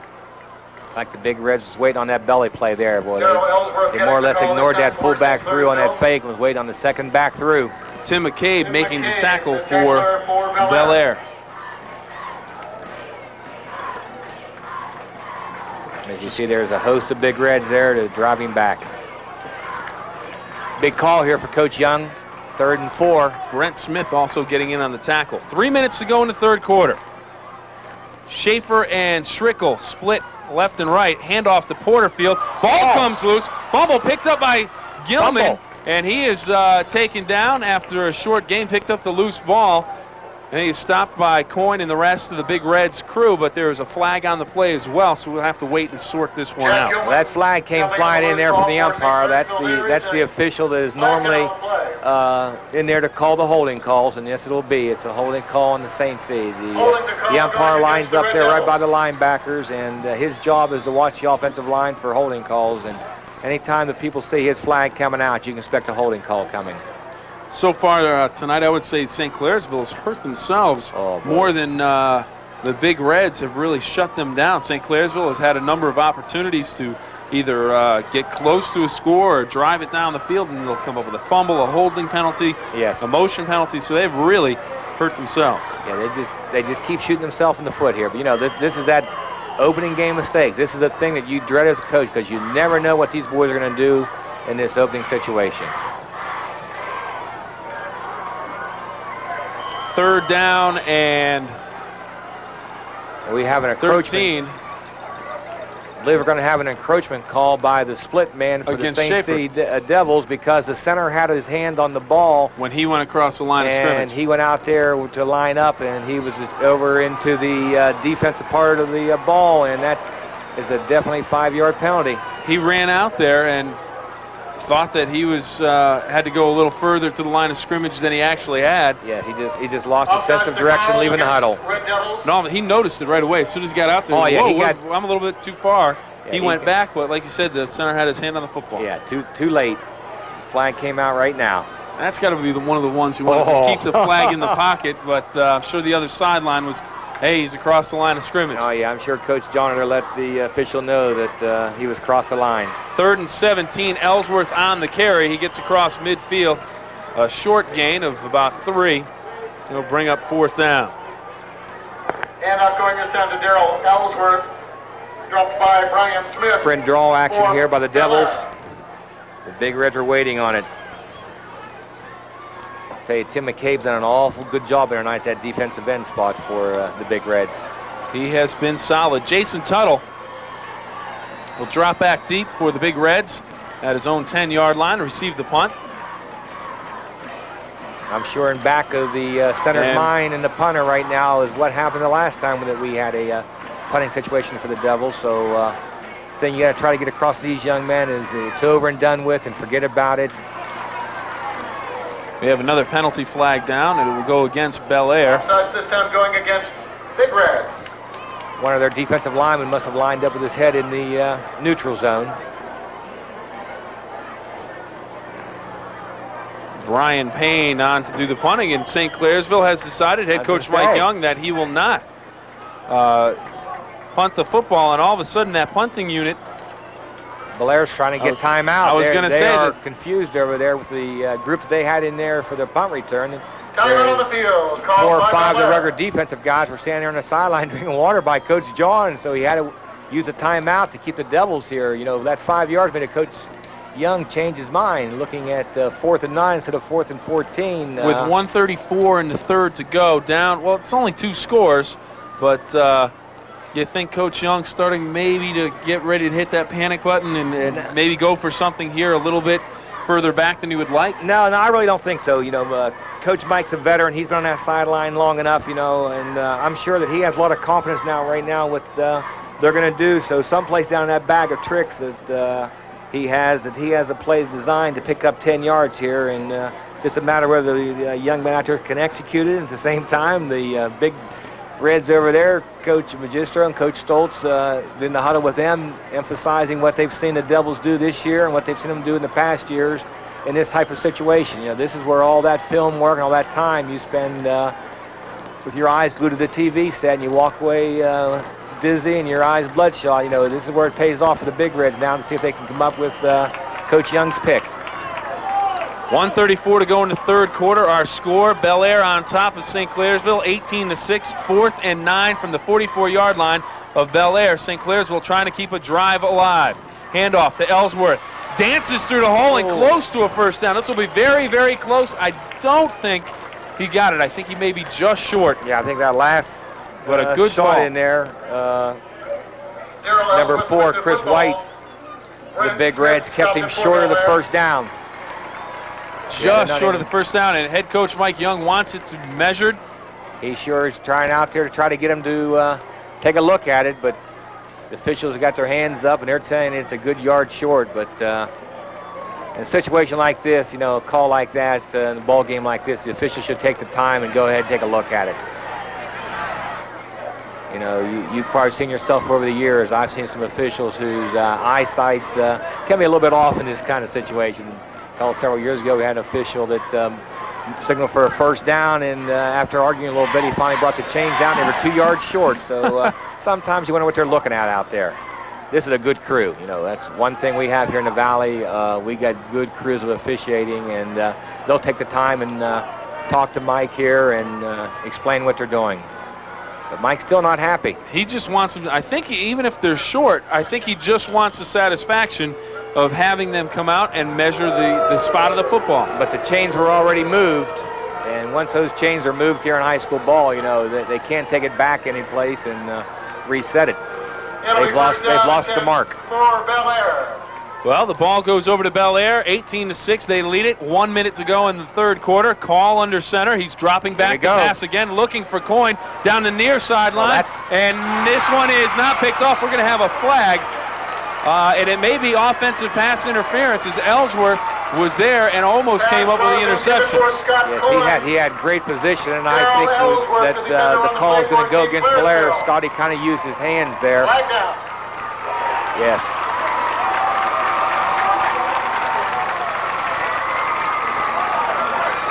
We'll see as they streak down the sideline here. I think you're going to find that Scotty puts his hands there in Daryl's back to try to get position here for the ball.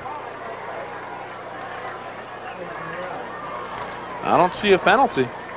I didn't see any contact. I think it occurred earlier there before we picked the 2 young men up there. It was right here in front of the box in front of us, and I think Scotty gave him a pretty good little jolt there early. So a break for St.Clairsville as they break up the long pass. Daryl Ellsworth, the freshman, who has been involved in just about every facet of the game tonight, special teams, offense and defense. And he's out there on the island against Scott Coyne. Handoff. Draw. To Calhoun, a little draw play, and it goes nowhere. Greg Hilling getting in there along with Mike Drake and Brady Schrickle.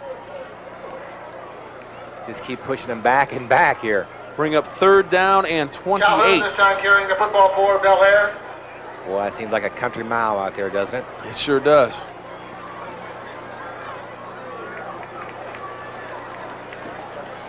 Coach Mike Young on the sideline, looking things over, wondering what he has to get done here defensively to get that football back in his offense's hand.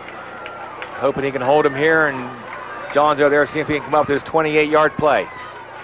Handoff, Calhoun bounces to the outside. Good gain of about 10 yards, but it's going to be way short of the first down. He goes out of bounds. The clock stops with 7 seconds to go in the third quarter. We have a flag down on the play. A holding penalty against Bellaire. I would think you'd want to take that, push him back a little bit further. Yes, definitely. I think that Mike will push him back in the hole even further. The original line of scrimmage is the 20-yard line. We're going to be looking at the ball back on the 10-yard line, and the Big Reds got to clear up here to the 46-yard line to pick up a first down. So, no, Mike changed his mind and wants the football back. After thinking about it, at first he was signaling to take it. Now he made a change of mind here and decided he'll take the ball. Kirkpatrick and Ellsworth dropping back deep to return the punt. Here come the Red Devils sprinting to the sideline. End over end kick. Ellsworth picks up with it, fumbles the football. It'll be a Big Red turnover. The Big Reds of Bellaire come up with a fumble and a first down with 6 seconds to go in the third quarter. And Daryl Ellsworth trying to make the catch on the run. It went off his knee, going through his hands, and it will be Bellaire football. Bellaire comes up with it. First down. He didn't quite get to the ball there. You know, he's sprinting up there after it. You know, you're telling your DBs back there to keep their eye on the ball, get to the ball, and then catch it. And he didn't get to the ball before he tried to make the catch. He was on the move, and that's an awful tough catch back there. And that is the end of the third quarter. So the third quarter comes to an end with Bellaire on top by a score of 18-6. We have our final 12 minutes up on the scoreboard, the Respect Food Market scoreboard, 18-6. Bellaire on top. We'll be back with more after this.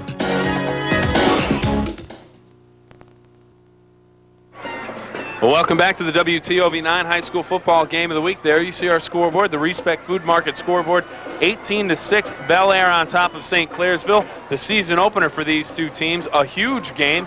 When you get down to the end of the season, you're trying to pick up playoff points.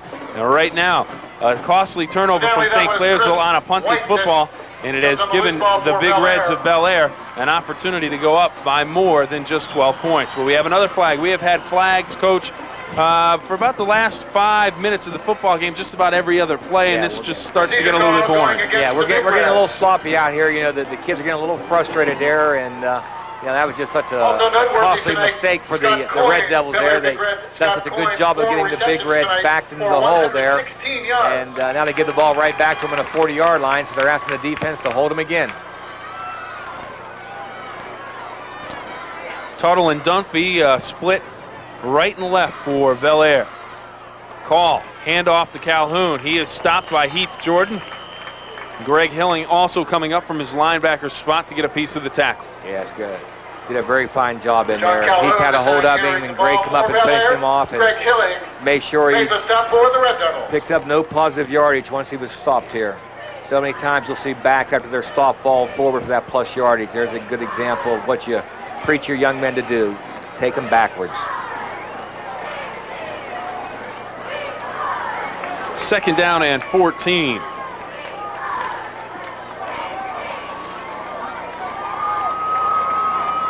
J.R. Hall is checked into the ball game. He is split to the left side for St. Clairsville. We have a delay of game penalty against Bellaire.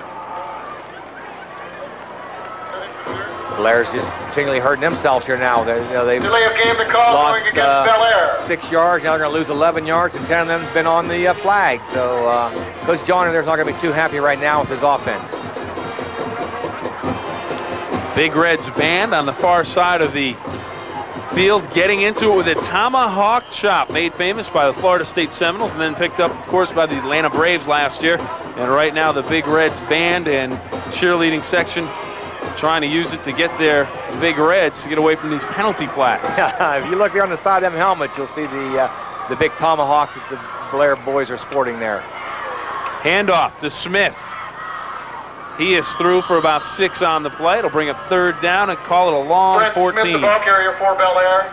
Nice positive yardage, but Mike McKeever having for backed St. himself up with Claresville. the 10 yards in penalties, you know, we're looking Also, now at a Scott long Jones in on that stop for the third Red and Devils. 15 here for the Big Reds. But they've had luck tonight bringing in these third and long calls and completing them. So let's see what happens now. They're slow getting the play in, and Mike's trying to hurry the receiver in here. Mike McKeever and Scott Jones on the tackle. See if the Big Reds can get it off here in time. Mike's trying to get him set quickly here. Tuttle and Dunphy. Receivers split left and right. Little draw play to Calhoun. Cuts it back. Has some room to run, and he's across midfield. He's about 4 yards short of the first down. Jones in on the tackle, the middle linebacker for St. Clairsville. And it'll bring up fourth down and about 4. Do you kick it away? Do you go for it? You're inside St. Clairsville territory? When you got that 12-point lead there, you're going to put that ball down there and make them go the length of the field. You don't want to give the ball back to him right here. Good job by the Big Red offensive line. Make it look like a pass. All that offensive tackle there. Just make his man rush up the field so Johnny could cut inside there and pick up the positive yardage. But I don't think Coach John even hesitated. He knew he wanted to put the Devils down there and make them travel down the field. Oh, no! Bad snap. Over his head. Plenty of room to kick it for Brent Smith, and he gets it away. And then he is taken down on the play. I would think that has to be a penalty, Coach. unless they get a piece of the ball, isn't it? No, Or does it automatically become a free ball? That's what John's over there yelling right now. So John has got to get himself settled down a little bit. This is really a call that the official has to make. We know that for loose ball, the boy does not lose his protection. Most people feel when a bad snapper, the punter loses protection, he's live bait. He is not. If a defender can avoid hitting him, he must avoid contact. Hopefully, so it's up to the official here to make the call. Hopefully we'll be able to take a look at this, and as you said, head coach John Magistro has to get himself settled down a little bit. He may find himself watching this one from the locker room. You see Coach John over here trying to find out why that the flag wasn't thrown. He felt that the defender had time to keep off of his kicker. This is really going to hurt Bellaire as we take a look at the replay. Snap, a high snap over Smith's head. Now he runs back, Coach. He's going to get a hold of this football. What do you think? Does the defender have a chance to get out of there? There's the kick, one. I don't know. That second one might be. It looked like he lowered the shoulder to maybe get a shot on the punter. I think he might have been able to sneak out of there. I think Coach Magistro may have a pretty strong case on that one. Yeah, that's an awful close call there. Again, the call's made, and you have to learn to live with these things. You're not happy with them. Luke, here we go. Downfield.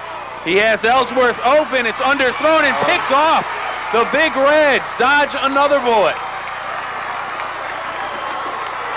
Ellsworth may be cramping up down in the field for St.Clairsville. Scotty Pitts there showed his speed and making up the ground there. Ellsworth was behind him, but Scott saw that ball in the air. Boy, I tell you, he turned on the jets and got back there in time to pick it off. So St.Clairsville has an opportunity to get something started, and Marty Lukey right now on the sideline getting a talking to by head coach Mike Young, and I think he's just explaining, maybe you tuck that one away, you don't put it up in that situation. Marty, an experienced quarterback, started most of the year last year for the Red Devils, only a sophomore, so still has some things to work out. It does. That's what Coach Young told us before the game. It's tough for him to keep it in his mind that he is only a sophomore out there, because he had him in there last year for the games. And I think what Mike's just saying to him, when you have him like that out in the open, throw the ball nice and deep and let him run under it. Don't try to put the ball right on the money. Just lay it out there, and with his speed, he'll run that ball down for you. Darrell Ellsworth helped off the field, had a little bit of a cramp. He was the intended receiver. Scott Pitts coming up with the interception. And Scott Pitts quietly has played himself a pretty good football game. Yeah. You can't coach speed. That's an awful great asset to a ball club, and you saw it right there. I mean, he really made up the ground. And you never know, Coach. He may be the player of the game with a big interception. The Red Donnelly Scholarship players of the game coming up near the conclusion of this one as we have another penalty. This one will be motion against Bellaire as everybody was moving. Someone forgot the snap count. About half the team had it right and the other half had it wrong. It looked like they came out of the huddle with 2 counts. Half the line asked somebody and they said 1 count and the other half said a different count. So it looked like it out there. But again, this is the last 2 offensive series Belaire's had this happen to them. So they're down in there now. They can't afford to back up much further. Big key here now for the Devils. They got to hold them right here and get the ball back in good field position. It'll be 1st and 15, ball spotted on the Bellaire 4-yard line. Inside handoff goes to Smith. He'll push it across for about 4 on the play. Good conservative call. Make sure you get a little bit of breathing room down there near the goal line. Yeah. Brent Smith on the carry. Mike Drake hanging on to him in there. For Bellaire. Tackler on the play. Looks like we have another player cramping up down on the field. A lot of humidity in the air tonight. It's a little bit warm down there. First game of the season. A lot of those players we talked about it at halftime. Clark Scott down on the field. Sometimes don't drink as much water as they should when they get out on the sideline. They think, I'm not thirsty, I don't need it, but you need it to get that fluids back in there. Tonight there, as we went through that first half, it really wasn't that hot or humid, it didn't seem like. It seemed like it was a nice little breeze blowing, and when a lot of times like that, you know, there's certain kids that you just can't get them to drink the liquids, and you just got to pour the liquids into the young men to keep those cramps away. Recall back several years ago, whenever some of us old timers was playing, by golly, on that field there was no water allowed, and the helmets weren't allowed off, and all they did was give you salt pills, and that was it. That sounds good, Coach. No, it wasn't Those too salt good. pills, all right. And fifth inning score, Pittsburgh 2, Los Angeles 1. 8:13 left in the fourth quarter of play. Our score right now, the Big Reds of Bellaire on top of the Red Devils of St. Clairsville by a score of 18-6, and we have an injured player, Scott Clark, or Clark Scott, make that, right offensive tackle for the Big Reds, the big number 79. He is down on the field right now being attended to. It looks like he'll probably get up, walk it off, stretch it out, and be back in the game. We hope it's just a slight cramp out there because he is going both ways, and you know, he is a good-sized young man out there, and those guys have a tendency to lose an awful lot of liquids during the game, and it's easy for them to cramp up. Looks like he has a knee brace on to begin with, so that puts a little extra pressure on them muscles there by having that tightness there, and the blood doesn't quite get moving. So hopefully we'll see him back in the ball game for Blair. Taking a look at the Bellaire Clark Scott injured on huddle, and Mike Paul, the quarterback, you never know, he might be up for one of the players of the game. He has 3 touchdown passes, 2 to Scott Coyne and 1 to Mike Dunphy. Yeah, Scotty Coyne's made some nice receptions tonight, not only the ones for scores, but so were their fine receptions for first down yardage for the Big Reds. Some of the players defensively for St. Clairsville that could be considered: Jack Gilman, the linebacker, along with Scott Jones. They've played outstanding football games.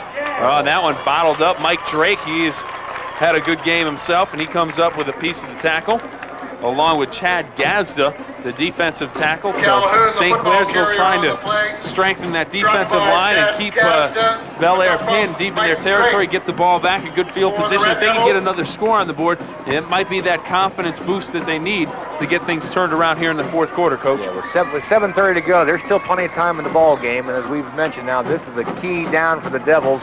They want to hold the Big Reds down here because they'll be receiving this ball in their own territory here, and when you only have half the field to go, you're in much, much better shape at this point in the ball game. 3rd and 10, Quick handoff to Brent handoff. Smith. He's got the first down and more out to the 24-yard line. So the Big Reds get out of trouble with a big first down coming from their fullback, Brent Smith. This time carrying Nice the hard ball runner. for Looks like Bellaire, that Blair Mike came back Kaspersky. with their own inside trapping game here and sprung him up through the middle here. Call with the inside handoff and some good line blocking. Good line And Smith keeps those knees moving before being taken down. Didn't look like a trap, looked like just plain old base blocking, and the Big Red offensive line was up to the task there. Big first down for the Big Reds. Handoff, Calhoun. He dives for about 5. Bring up 2nd down and 5 at about the 30-yard line of Bellaire. Coach Magistro got that offense back on track now after the couple series there of having those 5-yard penalties nagging at him. Now they're getting a little confidence and moving that stripe up the field. Coach Young on this side is just trying to find out a way to hold him right here. As we said, you know, we're down to 6:15 and counting now in the ball game, and with 2 scores to be scored, you don't want to get down to that 5-minute mark and try to put 2 touchdowns on the board. Jason Tunnel and Mike Dunphy split left and right for Bellaire. Handoff goes to Brent Smith. Short gain on the play, maybe 1 or 2 depending on the spot. He is driven back by a host of Red Devils, and that will bring up 3rd down and about 4 for Bellaire. As they unpile there, the Red Devils come up and hand the ball to the official, but the whistle already had blown, and Blair maintains control here for 3rd and a long 3. Mike Drake, number 74, looks like he's in there trying to strip the ball away from Brent Smith, and he did, but the whistle had blown. Yeah, the forward progress was stopped well in advance of that ball being snuck out of there. 3rd and 3 for Bellaire. And a fumble in the backfield. This is going to be costly for Bellaire, and coming up with the recovery for St. Clairsville, Mike Kaspersky, as he comes up with it. and it will be turned over to the Red Devils, and they are in business. Boy, Cass saw that ball on the ground. He really shot in there like a bullet, buddy. And he didn't take any chances. You know, a lot of times in a situation like this, a young man will think glory and be thinking they're trying to get in that end zone, but Cass knew that he had to maintain that ball. Right there he goes to the ground to make sure he takes it for the Devils. Big break for Coach Young here. Let's see what they can do now. 5 minutes to go. 18-6 Bellaire leading St. Clairsville. The Red Devils in business here deep in Bellaire territory. The pass falls incomplete. Marty Lukey looking downfield for Brady Schrickle, but it is low and incomplete. It'll bring up 2nd down and 10 with 4:49 to go in the ball game. Nice pattern run here by Brady. Runs a nice curl down the field here and comes back in where he gets a clear shot there at Marty. But Marty puts the ball just a little bit low for him, and he can't quite come up with it.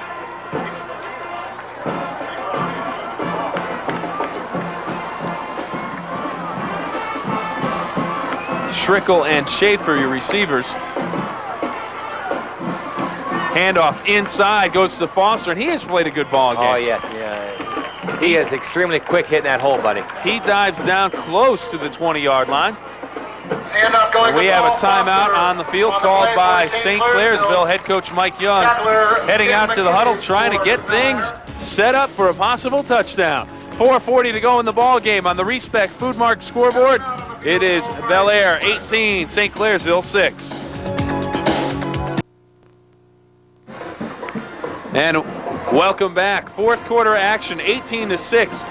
Bellaire on top in this one, and Coach St. Clairsville with the ball deep inside Bellaire territory. A turnover, a fumble in the backfield leading to this possession for the Red Devils. As you just said, they need a quick score, the Red Devils do, to get one in there and then get another shot at getting that football back. Yeah, with 4:40 to go here, you know, Mike is in a little predicament here because he's looking at 3rd down and a good 3 yards here that he's got to make sure not only is he going to control that clock, but he's got to get a 1st down here in these next 2 downs. So, you know, we're going to be looking at throwing that ball wild. You know, he's got to have Marty in there using a controlled passing game. He's going to throw it, but of course, the way they run that darn inside trap, we may see Mike come out there and put that ball on the ground right now for the 1st down and then air it out a little bit here. So Mike does an awful good job running the offense here at St. C. I'm going to take a guess. Okay. I'm going to go for the inside trap with Ellsworth. And as they break the huddle, he's in the I formation. You never know. Schrickle and Hilling split right and left. Hilling at the top of your screen. Schrickle on the near side. No, we're both wrong. Little option. Lead option. It goes to Ellsworth, and he will be close to the 1st down and may have it. He did get the football. It wasn't a trap, but close enough. For it. And we will have a look, and here come the now they're going to measure the football. I'm sure Coach Young down there, he wanted to get a measurement a little bit earlier, but this time he's going to get it measured, and he's probably thinking he's got the 1st down easy. I think it's going to be close. I think we're going to have a close call here. I think he's got it. The chain snaps. Have to rehook the chain. Now, I hope they didn't lose a link down there, Coach, because those links are exactly... That's why you don't wear glasses and I do. You got that good eyesight. They didn't waste any time hooking that chain back up. No. Nope. 1st down on the play. Hope they hooked it on the right one. Yes.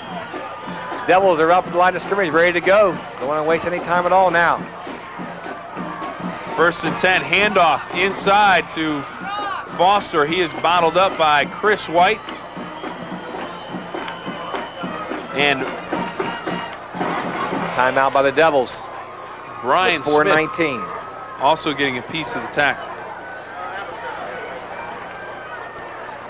Brent Smith checked out, the 2 twins. Even though they're 34 and 35, they look so much alike. Oh, they do. That from up here, it's tough to tell them apart. But he has played a good ball game. Brent Smith at his linebacker position, along with Chris White, the defensive end. But right now, the big question, Coach, 2nd down and 9, ball spotted on the, call it the 18-yard line of Bellaire. St. Clairsville down 2 touchdowns, 18-6. What do you call it? Do you put it in the air on 2nd down? Well, I don't know if Michael put it in the air, but I look something like he did on that last 3rd down call, something where he can try to get outside and make a big play of it, because he knows with 4:19 he doesn't have a lot of time to waste right now. He can't take 2 minutes to grind this ball into the end zone from the 18-yard line here. He got to score quick and hope his defense can take the ball right back for him. So I think we're going to see Mike go to his little bag of tricks here and come up with some unusual plays.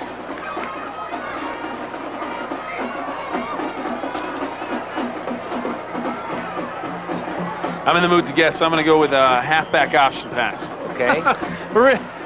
If he calls a halfback option pass, I'm gonna leave the booth and go to Vegas and get a bet down.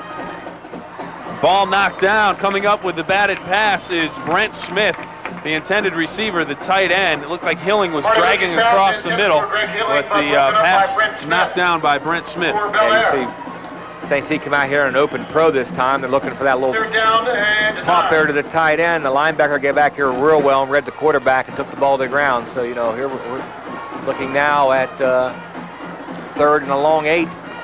Only took 3 seconds off of the clock. That's the good news for St. Clairsville. That's the good news for St. C. The bad news, of course, it was knocked to the ground. Quick little pass to Hilling on the outside. Slips and falls as he tries to cut it back and cut it upfield. Red Devils. In on the play, it looked like it was Brent Smith there again, along with his brother Brian. Yeah, he made the catch there in a quick out pattern here in the flat. As he turned to go upfield, his feet just went out from underneath him here. But Blair is in good position anyway. Look here, look who's back here chasing. Big number 30, the defensive end. Tim McCabe. That's what you call being all over the field. 4th down and 7. This could be the play of the ball game right here. Lukey looking for the drag man. He has him. Good Schaefer with a catch. Again. He takes a big hit and he's down to the 3-yard line. A great play by St. Clairsville receiver Steve Schaefer as he hangs onto it. We mentioned he had good hands. His second catch of the night where he took a pop coming across the middle. He sure did. Good concentration. Like you said earlier, you're going to get hit going across that middle, so you might as well make it worth your while and hang on to the ball. And he does. He has good concentration. Ball right on the money, looks it into his hand, from the 3. and drives for the zone. 3:22 and running. 1st and goal from the 3. Handoff to Ellsworth, and he is stopped just short of the goal line. The clock continues to run. Timeout. And they have called a timeout on the field. Ellsworth comes up short. I'll tell you what, Coach, Ellsworth has had his ups and downs in this game. Only a freshman. He's going to be a pleasure to watch and a real tough player to defend later on in his career here at St. Clairsville. He'll do nothing but get better game in, game out. You know, there's just so much pressure on that young man right there, driving, trying to get into that end zone. Not only being a freshman, but you know, he took advantage this year of the new rule that was put in by the High Athletics Association, and he transferred school districts. So even though he resides in Bellaire with all the white shirts over there, he's out here playing for St. C in the neighboring school district. And I'm sure he wants to do well every time he gets to play the Big Reds, because he'll have to go back to the neighborhood, and I'm sure every one of his friends will let him know who won the football game if Bellaire comes out on top. And if he comes out on top, I'm sure he won't hear a word. And I'm sure there's quite a few words down there being shot back and forth between him and some of his old teammates. Well, right now, 3:08 to go in the ball game, the WTOV9 high school football game of the week. Head coach Mike Young of St. Clairsville has just taken a timeout to talk to his team, trying to punch one in. They are down 2 scores, 18-6. They can put one in here and get the ball back. They may have a shot. Marty Lukey on the keeper, and he is... Looks like they're not making a call. Short. Nope. It'll bring up 3rd down. Clock's still running as they unpile. Quarterback Marty Lukey keeping the football. If you're at St. Clairsville, you want to get back to that huddle. They sure do. The linemen are walking back. Their dappers are down a little bit. They got to get some pep back in them and get right back to that line of scrimmage with 2:50 and the clock running. They got to get this ball in the zone and get it in there quick. Look for the same call. Handoff, Foster. And he may have lost the football. No, I believe they signaled touchdown, but it popped out of there. Yeah. Once you cross that plane, the goal line, the ball can pop out. As long as you have control as you cross that plane. Touchdown St. Clairsville, and we have a flag on the play as we've signaled another touchdown. And that may be against Bellaire, because Chris White picked up the loose ball, walked away, and it looked like he tossed it back at one of the officials. And I think the official took it the wrong way, tossed the flag. That may hurt them on the ensuing kickoff. Oh, sure. You're going to move that ball up here 15 yards. Makes a big, big difference. That he can even put back in Coach Young's mind. Even if he tries the onside kick and it doesn't work, they're still not in that bad a field position. Foster carrying into the end zone for the Red Devils. Take a look at it here and see what happens if we can make it out down here. Good line surge by the Devils. Ball comes out. There's the ball came popping up. But as as we mentioned earlier, as long as that back crosses that goal line with the ball, it's a touchdown. The ball can come out later, but we don't see what happened there in the ensuing. Big extra point, Coach. Heath Jordan on to attempt it. If they get one extra point, if they were to come back, they could win it with just one extra point. Bellaire's missed both. Snap down, and it is good. Heath Jordan with a big extra point.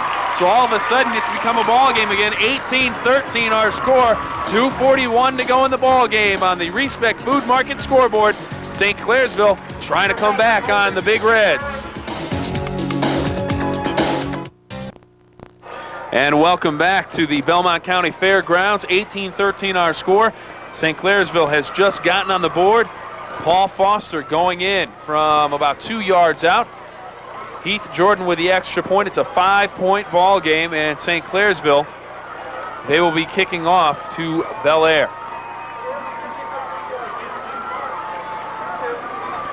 They must have called that a live ball foul down there. I would assume it would have been a dead ball foul, and the ball would have been marked off on the kickoff, but they're putting the ball there on the 40-yard line with no penalty being marked off, so evidently it was a live ball by the official. Here comes the onside kick. Heath Jordan doing the kicking for St. Clairsville. Try to lob it up over the J.R. line. Hall catches it and downs it at the 41-yard line. And Bellaire will take over. A few words being exchanged between Brian Smith and Jack Gilman. But it will be Big Reds football at their own 42-yard line. They'll start from the 42-yard line. Now's when Coach Magistro is going to put the pressure on his offensive line. He wants a couple first downs out here to run the clock out. And he's taking his time sending Mike in off the sideline so he can take full advantage of the entire 25 seconds here. And not get to play run too soon, but one thing he doesn't want is that flag to come back out. See if Mike can hurry him out of the huddle and get the ball snapped here. Ladies and gentlemen, Red Devil fullback Paul Foster now We're going to be close. 113 yards tonight. I don't think it's going to be much down now. Paul Foster just scored a touchdown for St. Clairsville, 113 yards now. And I think maybe, Coach, that's a penalty that, he cuts 25 seconds off of the clock. Delay of game, the call it's a 5-yard penalty. Maybe he thinks he can pick it up. He has the 3 downs to do it, but you don't want to give up the yardage. No, and St. C used some of their timeouts out. I didn't keep track there. It's a bad habit. I've got it on the sideline. I always had somebody upstairs in the box keeping the timeout situation. But I know he used at least 2 there and going for that drive there. So if Coach John over there, I'm sure they know the timeout situation for St. C. Might be able to run the clock out here if we can just get a little bit of yardage. Paul looking to put it up, gets pressured by Drake. We've got a hold on McCabe. McCall goes back and goes down at the 30-yard line. So Coach John Magistro looking for a little bit of a surprise there against St. Clairsville, but it backfires on him as Mike Drake gets great defensive surge off of the line of scrimmage. A penalty will be called against the tight end, Tim McCabe, for holding. We'll take a look at it again. Well, I tell you what, he really puts them back here in the hole here, in that I wouldn't be surprised to see Coach Young refuse this penalty. To use up the down, because he did end up losing yardage here. You don't want to give him that extra down to run off another 25 seconds on him. Yes, Coach is refusing it, making it 2nd down and 20 anyway. Very simple here for St. Clairsville. It all boils down to can they stop the Big Reds from converting the first down. I think if they convert the first down with just 2 minutes to play in the game, they may be able to run it out. But if they don't convert, it looks like St. Clairsville may or may not get good field position, but that clock is running now. Down inside of 1:50 to go. Bellaire on top in this one by a score of 18-13. Now comes a clock watching affair. Put the clock in play at 2:02. And they snapped it at 1:40. Call. Handoff to Calhoun, breaks some tackles and gets all the way back to the original line of scrimmage. Ball comes loose, but they say it has been whistled dead to the officials. Ellsworth says he has the football. The St. Clairsville coaches saying they have recovered the football, but the referee says no, they have not. Tell you what, this is going to be interesting to see here because that ball was moving around as he was fighting for that extra yardage here. Let's see what we see. Gain of 16 on the play. There's the ball being stripped away from him. No, it looks like he was down before it came all the way out. It's like he had a hand on in the middle of his spine. 3rd down and 7. Clock rolling at 54 seconds. Calhoun with a handoff. He is stopped. Gain of about 3 on the play. It'll bring up 4th down and again, the football carrier a long 5 yards as the clock rolls at 40 seconds. The official put the ball in play at 42. So I imagine what John's going to do over there is let the clock run down the full 25 seconds and take a penalty here and then regroup and get himself ready to get a punt off here. Coach, the WTOV9 high school football players of the game, the Red Donnelly Scholarship Award winners for this week. For Bellaire, a tough decision between the quarterback, Mike Call, and wide receiver, or split end, Scott Coyne, but Call with 3 touchdown passes. We'll give it to Mike Call, and for St. Clairsville, the big defensive and offensive lineman, Heath Jordan. A toss-up there between Jordan and Paul Foster, but we'll go with the lineman. He's played a solid football game, so it'll be the quarterback from Bellaire, Mike Call, with 3 touchdown passes, and the offensive and defensive lineman for St. Clairsville, Heath Jordan. So those are your Red Donnelly Scholarship players of the game. And with 14 seconds left in this game, a 4th down and 9 situation on the scoreboard anyways, with Bellaire in control of the football. The Red Devils trying to get the ball back. Does Coach Magistro kick the football away, or does he have one of his running backs run around in the backfield? Right now, in the back of John's mind is that last punt. If you remember that last punt, that snap. That snap. Yeah, I went well over him. You know, Kareem Abdul-Jabbar had a high time catching that ball. So that's in the back of his mind. You know, with 14 seconds to go, if they do run back there and they tackle him, the ball goes dead, the chain is set, you know, it would give the Devils possibly the time to get a play off. You know, this is one of those gamble things. You know, are you a riverboat gambler? You want to try to play the 14-second, hope it runs out, or you want to take the gamble with the punt here and just emphasize. Coach, there they are, the Red Donnelly Scholarship Award winners. Heath Jordan of St. Clairsville and Mike Hall both have played outstanding ball games, and they will punt the ball away. Dropping back deep, Darrell Ellsworth, and remember, he fumbled one away to Bellaire. Looked for the punt block attempt from St. Clairsville. Snap is good. Kick is away. Here comes Ellsworth. He may get a return. He's got a bunch of big reds in front of him. He gets out of bounds at the 42-yard line with 6 seconds left. Look for the Hail Mary.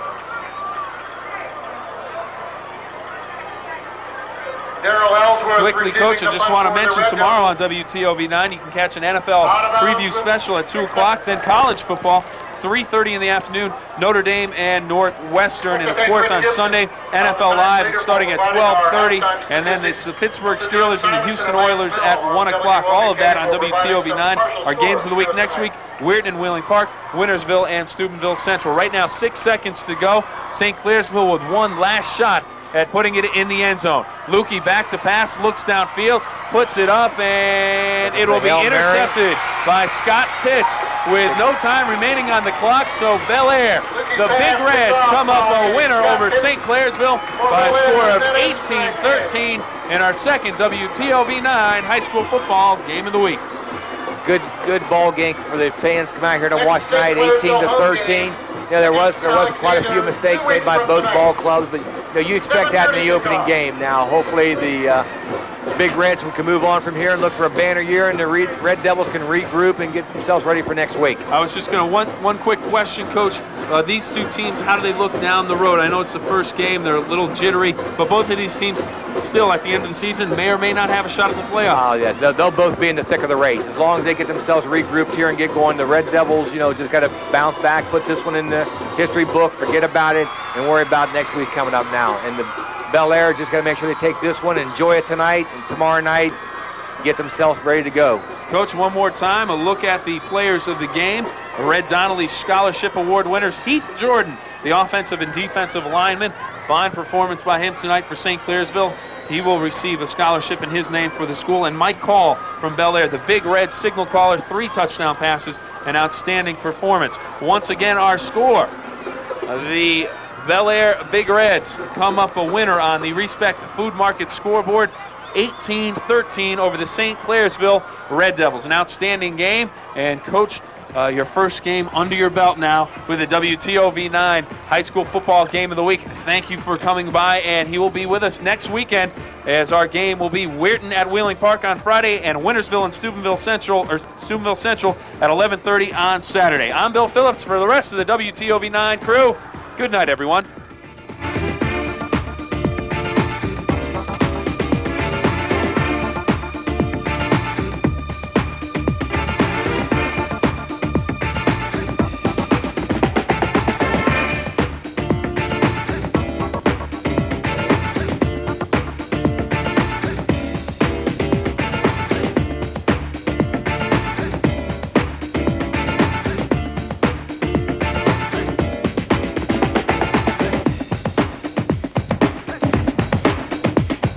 Tonight's WTOV9 High School Game of the Week brought to you by the Health Plan, Respects Food Markets, Hardee's, Fox Run Hospital, Convenient Food Mart Stores, Belmont Technical College, Porterfield's Drive-Thru Farm and Garden, and Kirk's Ice Cream.